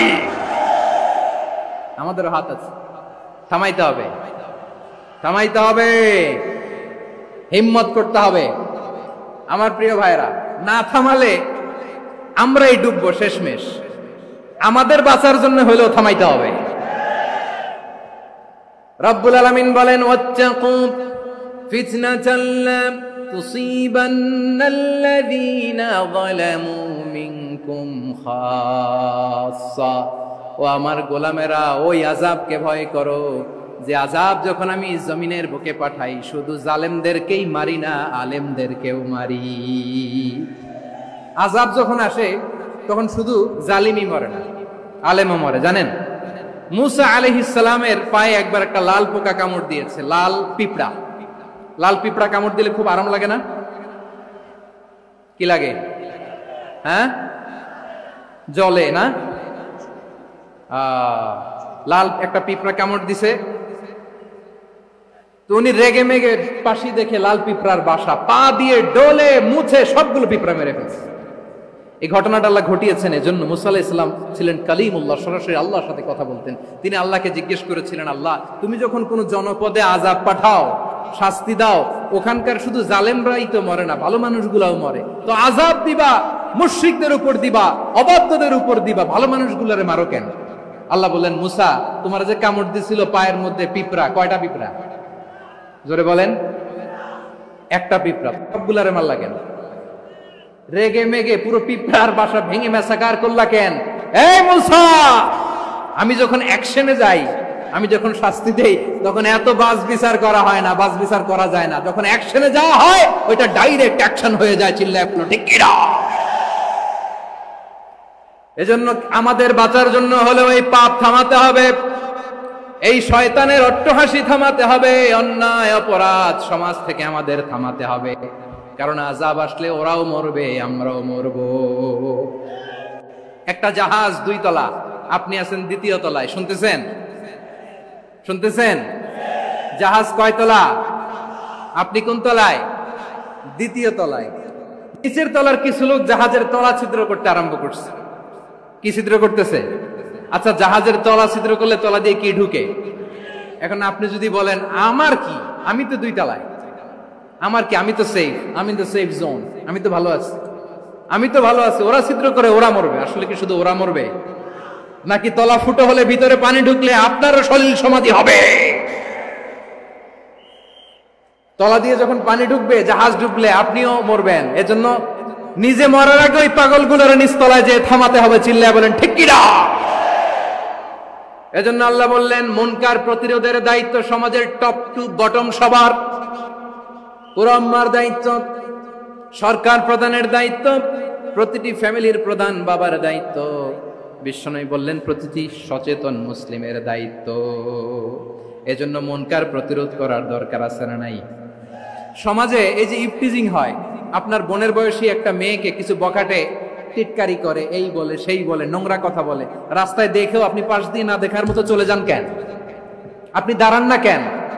আপনি দাঁড়ালেই তো থেমে যাবে, কারণ সত্যের যে শক্তি, তার সামনে মিথ্যা মুখ থুবড়ে পড়ে। আপনার সামনে ও কিছুই না, নাথিং। আপনি দাঁড়ান, ওকে প্রশ্ন করেন যে আমার বোনকে তুমি ডিস্টার্ব করো কেন? আপনাকে দেখে আরো 5 জন দাঁড়াবে, 5 জনকে দেখে আরো 10 জন দাঁড়াবে। আমাদের নীরবতা আর আমাদের নিশ্চুপ থাকাই জালিমদেরকে আরো শক্তিশালী জালিম বানিয়েছে। এজন্য মুনকার প্রতিরোধের দায়িত্ব আমাদের সবার। টেন্ডারবাজি, চাঁদাবাজি, দুর্নীতি, অপরাধ, দখলদারিত্ব, মজুদদারি, এগুলো সবকিছু একসাথে প্রতিরোধ করতে হবে। ঠিক কিনা বলেন? একটা মানবিক সমাজ যদি চাই, প্রতিরোধ করতে হবে। প্রিয় ভাইয়েরা, আল্লাহর শপথ নিয়ে বলি, এই নাসিহাতগুলো সবার জন্য, সব দলের জন্য, সব মতের মানুষের জন্য। আমরা কোনো দলের প্রতি মানুষকে ডাকি না, আমরা ডাকি ইসলামের দিকে। সব দলের, সব মতের, সব মানুষদেরকে আমরা আহ্বান জানাই, আসুন আমরা একটা সুন্দর সমাজ বিনির্মাণ করি। এই যে নতুন বাংলাদেশের এক সুযোগ এসেছে, আর জীবনে হয়তো আসবে না। সামনের 100 বছর এই সময় আসবে না। আসুন দেশটাকে আমরা সাজাই, আসুন আমরা দুর্নীতি বন্ধ করি, আসুন আমরা চাঁদাবাজি বন্ধ করি, আসুন আমরা দখলদারিত্ব বন্ধ করি, আসুন আমরা এক দল আরেক দলকে নিশ্চিহ্ন করার যে রাজনীতি এটা বন্ধ করি। সব দলের প্রতি আমার আহ্বান। আমি কিছুদিন আগে একটা নিউজ দেখলাম, ওই যে লন্ডনে বসে জনাব তারেক রহমান সাহেবকে আমি ধন্যবাদ দিতে চাই, উনি সংবাদ শোনা মাত্রই ওনার দলের অনেক চাঁদাবাজকে উনি বহিষ্কার করেছে। I do appreciate. প্রতিটি দলের এরকম ইনিশিয়েটিভ নেওয়ার দরকার আছে না নাই? যে কোনো দলে এই প্র্যাকটিসটা থাকার দরকার আছে না নাই? চাঁদাবাজদের সাথে আপনারা নিজেদেরকে মুক্ত ঘোষণা করবেন যে এরা আমার দলের কর্মী হতে পারে না। আমরা চাঁদাবাজ মুক্ত বাংলাদেশ চাই, জুলুম মুক্ত বাংলাদেশ চাই, ফ্যাসিজম মুক্ত বাংলাদেশ চাই, গুণ খুন খারাপি মুক্ত বাংলাদেশ চাই। আমরা নতুন ভোরের বাংলাদেশ চাই। ওই বাংলাদেশ পাওয়ার জন্য মুনকার প্রতিরোধে, অন্যায় প্রতিরোধে যদি বাঘের বাচ্চার মতো, আবু সাইদের মতো 2 হাত উঁচু করে বুককে টান টান করে প্রসারিত করে দাঁড়াতে হয়, রাজি আছো মুসলমান? কারা কারা রাজি?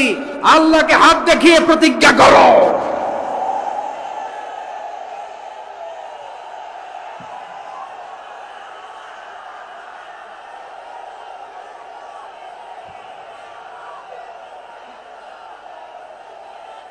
আমার প্রিয় ভাইয়েরা, বসুন বসুন আমার ভাইয়েরা।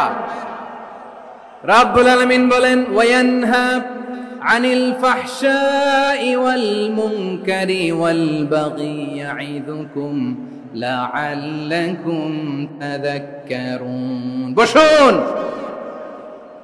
আল্লাহ বললেন, আমি অশ্লীলতাকে নিষেধ করি, আমি সব ধরনের মন্দ কাজকে নিষিদ্ধ করি, সব শেষে আমি সীমা লঙ্ঘনকে তোমাদের জন্য নিষিদ্ধ করি।